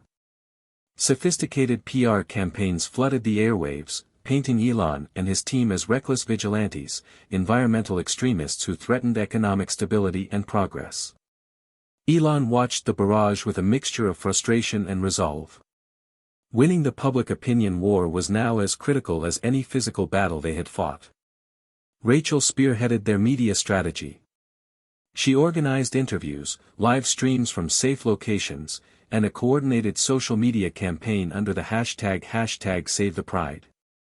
Elon's team shared raw footage of their struggles, from saving Ash as a cub to the harrowing siege. The raw emotion in Elon's voice as he described the betrayal and the relentless fight for survival struck a chord worldwide. Yet the opposition's misinformation was pervasive. Fake videos surfaced, showing supposed dangerous lion attacks on local villages. Anonymous sources claimed Elon's team was manipulating wildlife for sensationalism. The team faced threats not only online but also legal suits, intimidation tactics, and attempts to cut their funding channels. Kuz, ever the pragmatist, pushed for community engagement. "We need to show the people on the ground what we stand for," he said. "When they see the pride and understand our mission, support will follow." Elon agreed. They organized safe viewing areas for local communities, allowing them to witness the lions roaming freely under the watchful eyes of the team. Stories of Ash saving a village from a dangerous pack of hyenas circulated, demonstrating the lion's role as protector rather than predator. Slowly, public sentiment began to shift. Environmental groups, celebrities, and even some government officials joined the cause. Fundraisers flourished, and new volunteers arrived, bringing skills and fresh energy. But Elon knew this momentum was fragile. A major conference was scheduled, bringing together influential stakeholders, from politicians and scientists to corporate leaders and activists. It was their chance to sway global policy and secure legal protections for the pride and their sanctuary. The day of the conference was tense. Elon prepared his speech, weaving together personal stories, hard data, and an urgent call to action. As he stepped onto the stage, with Ash's image projected behind him, the weight of the moment pressed heavily on his shoulders. What if you suddenly lost everything and had no one by your side? He began, echoing the opening that had started their journey. This is the reality for wildlife around the world, hunted, trapped, and forgotten. But together, we can change that. The room listened, captivated by his honesty and passion. He spoke of betrayal and hope, of sacrifice and resilience. The audience responded with standing ovations, but not without fierce debate. Opponents argued about economic consequences, the costs of conservation, and the limits of human intervention. Negotiations stretched long into the night, alliances formed, and compromises made. When the conference concluded, the team had secured crucial commitments: increased funding for anti-poaching units, stricter regulations on genetic experiments, and a global task force to monitor illegal wildlife trafficking. Elon's heart swelled with cautious optimism. The battle for public opinion had been won, for now, but the fight for Ash and the Pride survival was far from over. As Elon left the conference hall, He glanced at a message on his phone, a video from Kuz showing Ash and the Pride moving through the wild, free and unbroken. Elon smiled, knowing their journey had inspired countless others and that, together, they were rewriting the story of humanity's relationship with nature. The battle was not just for lions or forests, but for the soul of a planet struggling to heal. And in that fight, every voice mattered. Just when the battle for public opinion seemed to gain momentum in their favor, an unexpected development changed the course of Elon's mission entirely. One morning, a quiet knock came at the door of their temporary base in a small, secluded town on the outskirts of the jungle. Elon opened the door to find an elderly man standing there, wearing a weathered hat and carrying a simple leather satchel. The man introduced himself as Daniel Foster, a former executive of one of the corporations behind the bioengineering lab. His arrival sent ripples through the team. Daniel claimed he had turned against the company after witnessing the atrocities committed in the name of profit and greed. His conscience had finally pushed him to take a stand, and he came with information that could change everything. Over the next several hours, Daniel recounted his story in painstaking detail. He had been involved in the early stages of the hybrid experiments but had resigned after a tragic accident caused by reckless testing. His insider knowledge revealed hidden facilities, secret projects, and key personnel who orchestrated the illegal operations. Rachel immediately saw the potential impact. "If we can verify his claims, we can dismantle the entire network," she said. Elon felt a mix of hope and caution. Trust was a fragile thing after Marcus's betrayal, and the stakes were higher than ever. They decided to put Daniel through a rigorous vetting process. Kuz led the interrogation, cross-referencing Daniel's information with intercepted data and independent sources. Slowly, Daniel's story held up. He provided locations of undisclosed labs, names of corrupt officials, and details about weaponized animals designed to suppress local resistance. Armed with this new intelligence, Elon's team began planning a series of coordinated strikes against the hidden infrastructure of their enemies. Meanwhile, Daniel shared more than just secrets. He brought a fresh perspective, one that combined experience in the corporate world with a deep regret for past mistakes. His knowledge of corporate strategies helped Elon anticipate enemy moves, counter misinformation, and negotiate from a position of strength. Daniel also had contacts willing to support their cause covertly. His arrival injected new energy and resources into the fight. Yet, it also raised difficult questions. Could a former enemy truly be trusted? Was Daniel's remorse genuine, or was he playing a dangerous game? The team grappled with these doubts, but ultimately agreed that the cause outweighed suspicion. Elon watched Daniel closely, recognizing the courage it took to switch sides in a battle so personal and perilous. Together, they devised a daring plan to infiltrate one of the corporation's most secure facilities, a sprawling compound hidden deep in the mountains, rumored to hold the final phase of the bioengineering project. The operation would require stealth, precision, and the cooperation of every member of the team, including the lions. Ash's role was critical. His presence would create distractions and break enemy lines, allowing the humans to penetrate the facility. As preparations began, Elon found himself reflecting on the journey so far. From saving a lion cub in the wild to confronting corporate conspiracies and betrayal, the fight had evolved beyond anything he had imagined. Yet, through every trial, the unexpected had become a constant companion, new allies, unforeseen dangers, and moments of profound courage. The night before the mission, Elon stood alone outside, looking up at the stars. Ash approached silently, rubbing his massive head against Elon's hand. In that quiet moment, a sense of unity and purpose washed over him. They were no longer just fighting for survival, they were fighting for a future where nature and humanity could coexist in balance. With Daniel's help, they had a real chance to end the corruption and save not only Ash's pride but countless other lives. Tomorrow's mission would test everything they had learned, but Elon felt ready. Because sometimes, the greatest strength came from the most unexpected allies. The first light of dawn crept over the jagged peaks of the mountain range as Elon, Daniel, Kuz, Rachel, and a small elite team prepared to move. The facility they aimed to infiltrate was nestled deep within the rugged terrain, a fortress carved into the stone, guarded by layers of security systems, trained mercenaries, and advanced technology. Every detail Daniel had provided pointed to this location as the heart of the corporation's most dangerous bioengineering experiments. Elon's heart pounded with a mixture of anticipation and caution. The mission was risky beyond anything they had faced before, but the stakes had never been higher. Failure would not only jeopardize their lives but could also doom the fragile hope they had kindled for the wild. The team moved silently along narrow mountain trails, their steps careful to avoid triggering sensors or alerting patrols. Elon's drones buzzed overhead, scouting ahead and feeding real-time data. Ash and the Pride, brought along for their unparalleled ability to navigate and disrupt, followed closely in the shadows. The mountain air was thin, sharp with cold, but the team's resolve burned bright. As they neared the compound, the high walls came into view, steel and concrete merged with the rocky landscape, guarded by sentries and automated turrets. The operation required perfect timing and coordination. Rachel coordinated with allies outside, ready to create diversions and support if needed. Daniel guided them to a lesser-known maintenance tunnel, a narrow passageway that bypassed the main gates and led into the core of the fortress.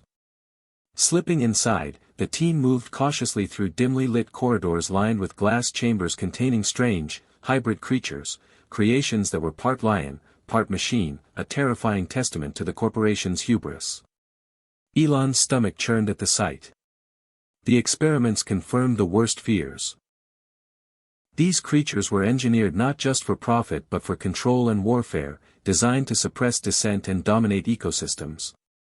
Deeper into the compound, they located the central lab, a vast chamber filled with servers, experimental cages, and researchers engrossed in their work. The team split up, Elon and Rachel focusing on securing data while Kuz and Ash moved to disable the power grid and release captive animals. Tension mounted as alarms suddenly blared. Someone had triggered the security system. The team sprang into action. Elon and Rachel frantically worked to download files while Kuz and Ash confronted guards flooding the halls. Ash's roar echoed through the corridors, a primal force that sent enemies scattering. In the chaos, Elon realized they needed a way out, and fast. Daniel coordinated a withdrawal plan, guiding the team through a secondary exit, but the path was narrow and heavily guarded.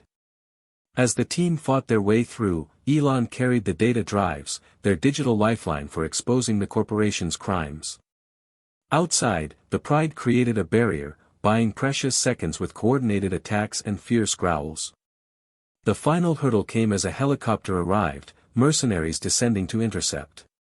Elon's heart raced as the team scrambled to board their own extraction chopper waiting nearby. Ash leapt with fierce agility, scattering the attackers, allowing the team to lift off just as enemy fire tore through the trees below. As the helicopter ascended, Elon looked back at the fortress. A monstrous symbol of greed and destruction. But in his hands lay proof that would bring it all crashing down. The mission was a success, but the fight was far from over. The evidence they carried would ignite a global reckoning, forcing the world to confront the dark underbelly of unchecked corporate power. And as Elon gazed at Ash resting beside him, he knew their bond had become something greater than survival. It was a beacon of hope for a world desperately in need of change. The moment Elon and his team released the damning evidence from the mountain fortress, the world was shaken to its core. News outlets across continents broadcast leaked videos, confidential documents, and testimonies that exposed the corporation's illegal bioengineering, animal weaponization, and environmental devastation. Social media exploded with outrage.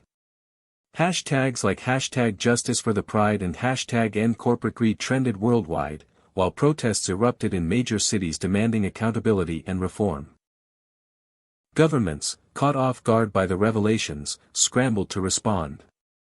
Some issued immediate investigations and temporary bans on related technologies, others defended the corporations, citing economic interests and technological innovation. Elon found himself at the center of a maelstrom, hailed as a hero by many, vilified by others as a reckless disruptor. But the tide of public opinion was turning. Influential environmentalists, scientists, and celebrities lent their voices to the cause, amplifying the urgency of protecting natural ecosystems and the creatures within them. Rachel coordinated media appearances, carefully managing the narrative to highlight the moral and ecological stakes rather than personal drama. Meanwhile, Daniel's insider knowledge helped expose further layers of corruption, leading to arrests and indictments of key figures within the corporations and government agencies. Despite the momentum, threats persisted. Anonymous messages warned Elon to back down. Cyber attacks targeted their communications. Yet, support from grassroots movements and global coalitions only grew stronger. Across the globe, communities organized wildlife protection initiatives, inspired by the story of Ash and the Pride's survival. New laws were proposed to regulate genetic experiments and protect endangered species. At the United Nations, a special session was convened to address the crisis, with Elon invited to testify. Standing before diplomats, policymakers, and activists, Elon recounted the journey, from rescuing a vulnerable lion cub to confronting the monstrous corporation threatening the planet's balance. His words carried weight, fueled by first-hand experience and undeniable evidence. The session concluded with a landmark agreement, an international treaty banning unauthorized bioengineering of wildlife and establishing protected natural reserves funded by a coalition of nations and private donors. Back home, the team celebrated this hard-won victory, but Elon remained vigilant. He knew that laws could be ignored and that powerful interests would continue to fight in the shadows. The battle was far from over. Ash, now a symbol of resilience and hope, grew stronger and more majestic each day, his presence inspiring both the team and the global community. Elon often reflected on how a single act of compassion, a decision to save a helpless cub, had unleashed a movement that challenged the very foundations of power and greed. The story had become bigger than any one person, a testament to the possibility of change when courage met conviction. As the world grappled with its future, Elon understood one truth above all: protecting the wild was not a choice but a necessity. For the survival of lions, humans, and the fragile web that connected them all depended on it. Ash was no longer the frightened cub Elon had rescued months ago. Time and trials had transformed him into a symbol of strength and survival. But beyond his physical growth, Ash's transformation was something deeper, something Elon and the team hadn't anticipated. The bioengineering experiments, while horrific in their intent, had altered Ash in subtle ways. His senses were heightened beyond natural limits, his intelligence was sharp and intuitive. He seemed to understand human speech and emotion with uncanny clarity, responding not just with instinct but with thoughtful awareness. Elon observed Ash closely during their patrols through the sanctuary. The lion's golden eyes reflected a mix of wild ferocity and calm wisdom, a balance that fascinated and comforted Elon. Sometimes, Ash would nuzzle Elon or Rachel in ways that felt like gratitude or reassurance, building a bond that transcended species. The team noticed that Ash's behavior inspired the rest of the Pride, who moved with renewed coordination and confidence.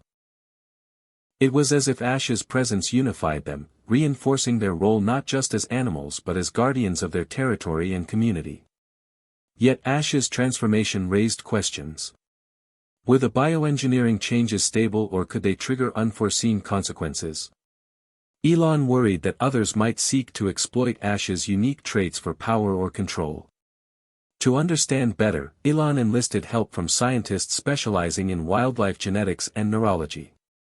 Tests confirmed that Ash's genetic makeup contained unusual markers, remnants of the corporation's experiments, but also signs of natural resilience and adaptation. The findings suggested that Ash was a new kind of creature, part natural lion, part bioengineered marvel, capable of extraordinary feats but vulnerable to exploitation. The team faced a dilemma. How to protect Ash and the Pride without exposing them to further danger? Elon decided that secrecy and careful stewardship were paramount. At the same time, Ash's growth opened new possibilities. His enhanced abilities could help monitor the sanctuary, detect threats early, and lead the Pride in defense against poachers or rival forces.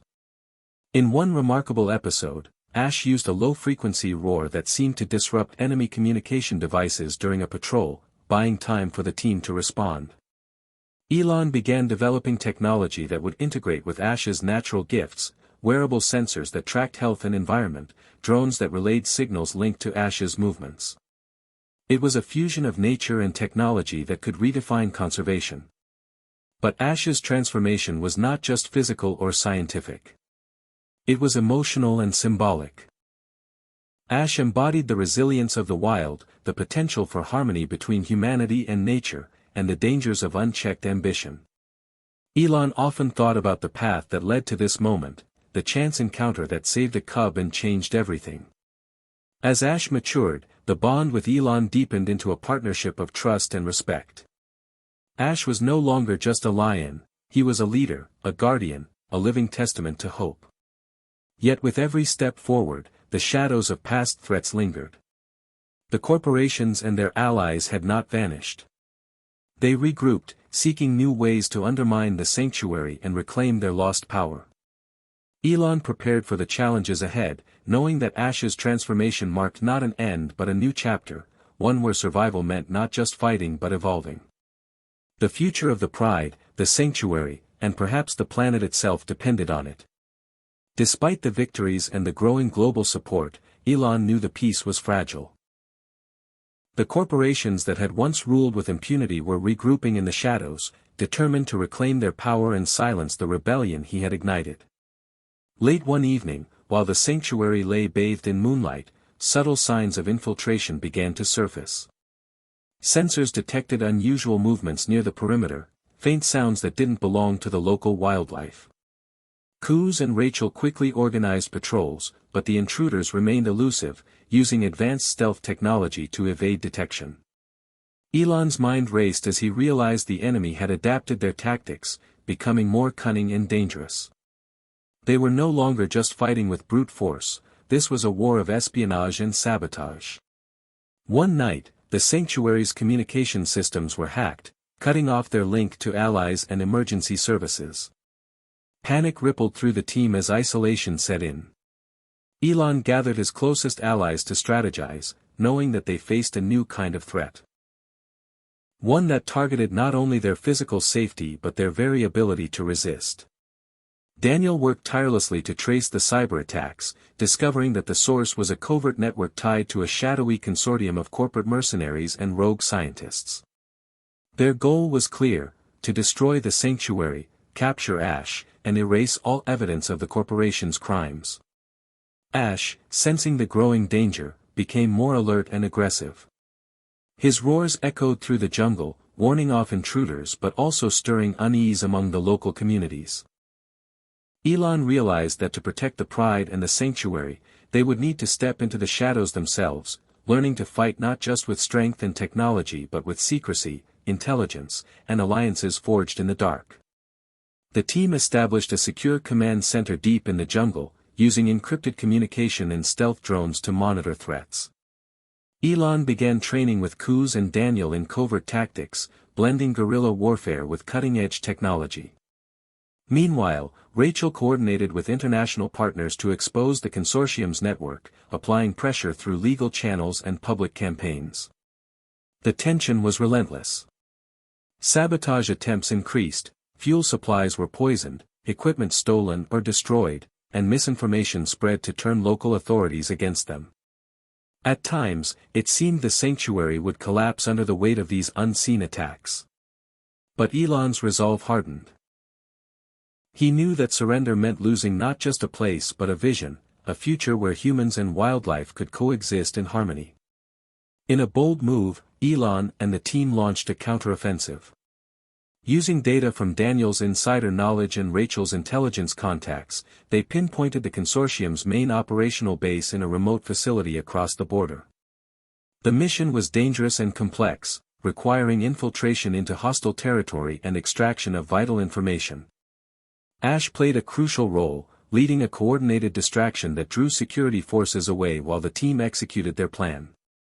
The operation revealed shocking details: plans to create an army of hybrid animals for private military use, experiments even more extreme than before, and financial ties that reached into the highest levels of government. The consortium's ambition was vast and ruthless. Back at the sanctuary, Elon and his team prepared for the inevitable showdown.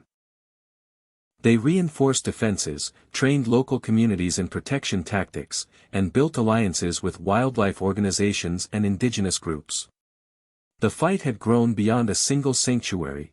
It was a movement against corruption, exploitation, and the erasure of the natural world. As the shadows returned with greater force, Elon understood that survival required more than strength. It demanded resilience, adaptability, and an unbreakable bond between humans and the wild. The battle for the pride, and for the future of the planet, had entered a new, darker phase.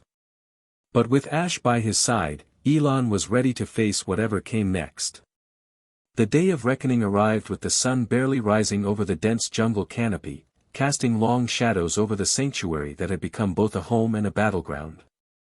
Elon, Rachel, Kuz, Daniel, and their closest allies gathered for a final briefing, their faces etched with determination and fatigue.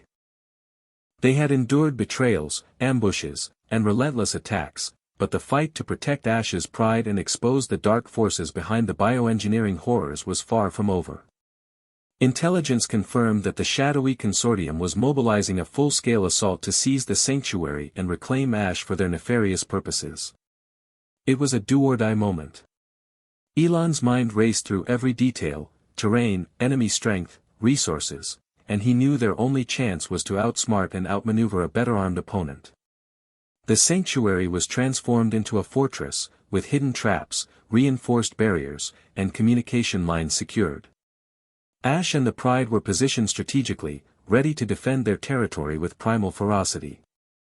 The plan hinged on coordination between human tactics and the lion's natural instincts.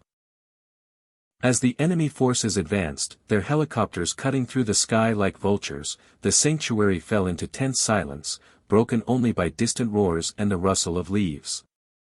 Elon's heart pounded as the first wave of attackers descended, met immediately by fierce resistance from Ash's Pride and well-trained defenders. The jungle erupted into chaos, gunfire, roars, and shouts mingled in a brutal symphony. Elon moved with purpose, directing teams, providing support, and adapting to shifting battle lines. Rachel coordinated medical aid and communication, while Daniel hacked into enemy networks, disrupting their coordination. Kuz led tactical squads in counterattacks, using guerrilla tactics honed over months of struggle. Ash became a whirlwind of power and grace, his mighty roars rallying the Pride and striking fear into invaders. His enhanced senses and intelligence allowed him to anticipate enemy movements, turning the tide in critical moments. Yet the battle was costly. The sanctuary bore scars of destruction, and friends were wounded or lost. Elon pushed through exhaustion and doubt, driven by the knowledge that this was not just a fight for survival but a stand for a future where nature's dignity was respected. Midway through the confrontation, Elon faced a shocking revelation. Marcus, the traitorous scientist from earlier betrayals, appeared leading a mercenary squad. The pain of betrayal surged anew, but Elon's resolve hardened. This time, forgiveness was not an option, only justice. In a tense face-off, Elon and Marcus clashed, words cutting as sharply as weapons. Marcus revealed the consortium's ultimate plan, a global network of bioengineered creatures controlled to enforce corporate dominance. Elon's defiance sparked a fierce battle, both physical and ideological. Meanwhile, Rachel and Daniel worked to upload incriminating data to global networks, exposing the consortium's schemes to the world in real time. The tide of public opinion, now armed with undeniable proof, erupted in global outrage and calls for immediate intervention. With renewed energy, the sanctuary defenders rallied. Ash, sensing the climax of the battle, led a decisive charge that broke enemy lines, scattering the mercenaries. Marcus was captured, his plans thwarted. As the dust settled, Elon surveyed the sanctuary, scarred but standing. The final confrontation had tested every ounce of courage, trust, and strength. Yet, it also forged unbreakable bonds and proved that even in darkness, hope could prevail. Elon knew this victory was not the end but a foundation for rebuilding and renewal. Ash's pride roared in triumph, a powerful symbol of resilience and the enduring spirit of the wild. The battle for the sanctuary had become a beacon of resistance against exploitation, inspiring a new generation to protect the fragile balance between humanity and nature. In the wake of the final confrontation, the sanctuary lay battered but unbroken. The echoes of gunfire and roars had faded into a fragile silence, replaced by the urgent work of healing and rebuilding. Elon, Rachel, Kuz, Daniel, and the entire team faced the immense challenge of restoring not only the physical sanctuary but the spirit of hope that had carried them through the darkest days.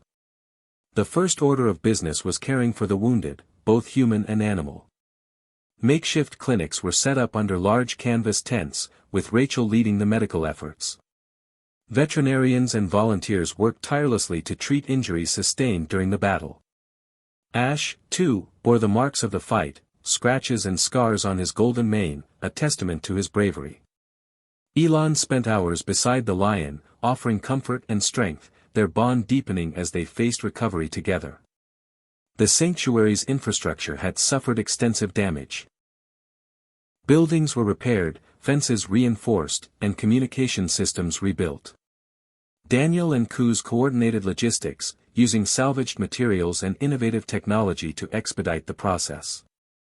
Volunteers from local communities, inspired by the sanctuary's mission, joined in the effort, bringing a renewed sense of unity and purpose. As the sanctuary healed, Elon took time to reflect on the journey. The trials had tested his limits and reshaped his understanding of leadership, sacrifice, and resilience. He realized that the sanctuary was more than a refuge for lions, it was a symbol of defiance against exploitation and a beacon for coexistence between humans and nature. To strengthen this vision, Elon reached out to global conservation organizations, governments, and activists, forging new partnerships to secure funding, support, and legal protections. International attention had turned the sanctuary into a model for ethical wildlife preservation and bioengineering oversight. Education became a vital part of the sanctuary's mission. Elon and Rachel developed programs to teach local youth about ecology, conservation, and the dangers of unchecked corporate power. Ash's story became central to these lessons, a living example of courage, transformation, and hope. The sanctuary also embraced technological innovation to aid conservation efforts. Drones monitored wildlife movement, AI analyzed environmental data, and satellite communications ensured rapid response to threats. Yet, amidst progress, Elon remained mindful of the delicate balance between technology and nature. The pride thrived in this new era. Ash matured into a majestic leader, guiding his family with strength and wisdom.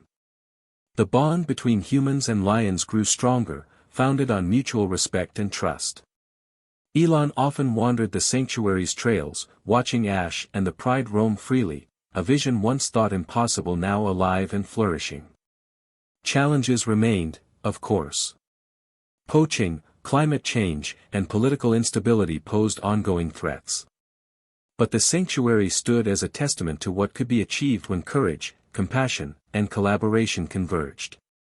Elon knew the fight for the wild was never truly over, but the victories, big and small, were worth every sacrifice. As night fell over the sanctuary, Elon stood beside Ash, gazing at the stars that twinkled above the jungle canopy. The journey had been harrowing, but it had also been a story of redemption and renewal. Together, they had faced darkness and emerged stronger. The sanctuary was more than a place, it was a promise to the future. And Elon was determined to keep that promise alive, for the lions, for the wild, and for all who believed in a better world. Years passed since the battles that threatened to destroy the sanctuary and silence Ash's roar forever. The world had changed, and so had Elon and his team. The sanctuary flourished, growing from a hidden refuge into a global symbol of resilience, hope, and the power of compassionate action. Ash, now the undisputed leader of the pride, had fathered cubs who embodied both the wild strength of their lineage and the subtle marks of the bioengineering legacy, marks that no longer symbolized manipulation but adaptation and survival. The Pride had become a beacon, attracting researchers, conservationists, and storytellers from around the globe, all eager to learn from their story and contribute to their protection. Elon dedicated himself to ensuring that the lessons learned from their struggle would not be forgotten. He founded an international foundation focused on ethical wildlife preservation, sustainable technology, and the fight against corporate exploitation. His work extended beyond the sanctuary, influencing policies and inspiring movements worldwide. The sanctuary's educational programs flourished, empowering communities with knowledge and fostering a new generation of environmental stewards. Stories of Ash and the Pride were told in schools, documentaries, and art, reminding humanity of its shared responsibility to protect the planet's fragile ecosystems. Yet, the legacy was not without its complexities. Ethical debates about bioengineering and wildlife rights continued, fueled by Ash's unique nature. Elon remained a thoughtful advocate, promoting dialogue and transparency to navigate the challenges of blending science and nature. The sanctuary faced ongoing challenges: climate shifts altered habitats, poachers adapted tactics, and political landscapes shifted unpredictably. But the strength of the community, human and animal alike, endured. Partnerships with indigenous groups and local leaders deepened, blending ancient wisdom with modern innovation. Elon often reflected on the journey, from the moment he rescued a vulnerable cub to the global movement that Pride had inspired. It was a story of courage, sacrifice, betrayal, and ultimately, transformation. One that showed how a single act of kindness could ripple across the world, changing lives and rewriting destinies. Ash's roar echoed through the sanctuary at dawn, a sound that spoke not just of survival, but of thriving against all odds. Elon stood beside him, proud but humble, knowing that the future depended on continued vigilance and compassion. The Pride's legacy was not just in its strength but in its message, that humanity's fate was intertwined with the wild, and that together they could forge a future where both could flourish. As the sun rose over the sanctuary, casting golden light on the lush landscape, Elon whispered a promise: to protect, to learn, and to lead with heart. For the Pride, for the planet, and for all who dared to dream of a better tomorrow. The sanctuary awakened with the gentle light of dawn filtering through the dense canopy, casting a warm glow over the vibrant landscape that had become a symbol of hope and resilience. Elon stood silently at the edge of the clearing, watching Ash and his Pride move gracefully through the tall grasses, their silhouettes etched against the soft morning light. It was a moment of peace earned through years of struggle, sacrifice, and unwavering dedication. The battles fought and the scars borne were now stories of triumph that inspired countless others around the world. Elon's heart swelled with a mix of pride and humility as he reflected on the journey that had brought them here. From the desperate rescue of a lion cub teetering on the brink of death to the fierce confrontations with mercenaries and corrupt corporations, every challenge had shaped not only the sanctuary but the man he had become. This sanctuary was no longer just a place, it was a movement. A living testament to the power of compassion, courage, and the unbreakable bond between humans and nature. The world beyond the jungle had changed as well. Awareness of wildlife conservation and ethical science had spread, fueled by the sanctuary's example and the global outrage that had followed the exposés of the shadowy consortium. Governments enacted stricter protections, and communities embraced stewardship of their natural heritage. Yet Elon knew the work was far from over. The sanctuary was a beacon, but also a reminder of the fragility of life and the constant vigilance required to protect it. As he watched Ash nuzzle his cubs, teaching them the skills they would need to survive and thrive, Elon felt a profound sense of hope. The Pride was strong, united, and free, a symbol of what could be achieved when humanity chose respect over exploitation. Rachel joined him quietly, her eyes reflecting the same mixture of resolve and optimism. Together, they had faced darkness and emerged into this new dawn. Plans were underway to expand the sanctuary's reach, creating corridors connecting fragmented habitats, fostering international cooperation, and advancing research that balanced innovation with reverence for the natural world. Elon's foundation was thriving, a hub for education, activism, and ethical science. The sanctuary's story continued to ripple outward, touching lives and igniting change. Yet amid the progress, Elon never lost sight of the individual lives that made the sanctuary real: the cubs playing in the grass, the caretakers tending wounds, the communities standing guard. Each was a thread in a vast tapestry of life, fragile yet resilient. As the sun climbed higher, Elon took a deep breath, feeling the jungle's pulse beneath his feet and the roar of Ash's pride echoing through the trees. It was a sound that spoke of survival, unity, and an unyielding spirit. The story that had begun with a single act of courage had blossomed into a legacy that would endure for generations. Elon smiled softly, knowing that the dawn was not just the start of a new day, but the promise of a future where love, respect, and hope would always lead the way. Hit subscribe and leave a comment with where you're watching from. This story might just spark a new beginning. What's one thing that always pushes you forward, even when things get tough?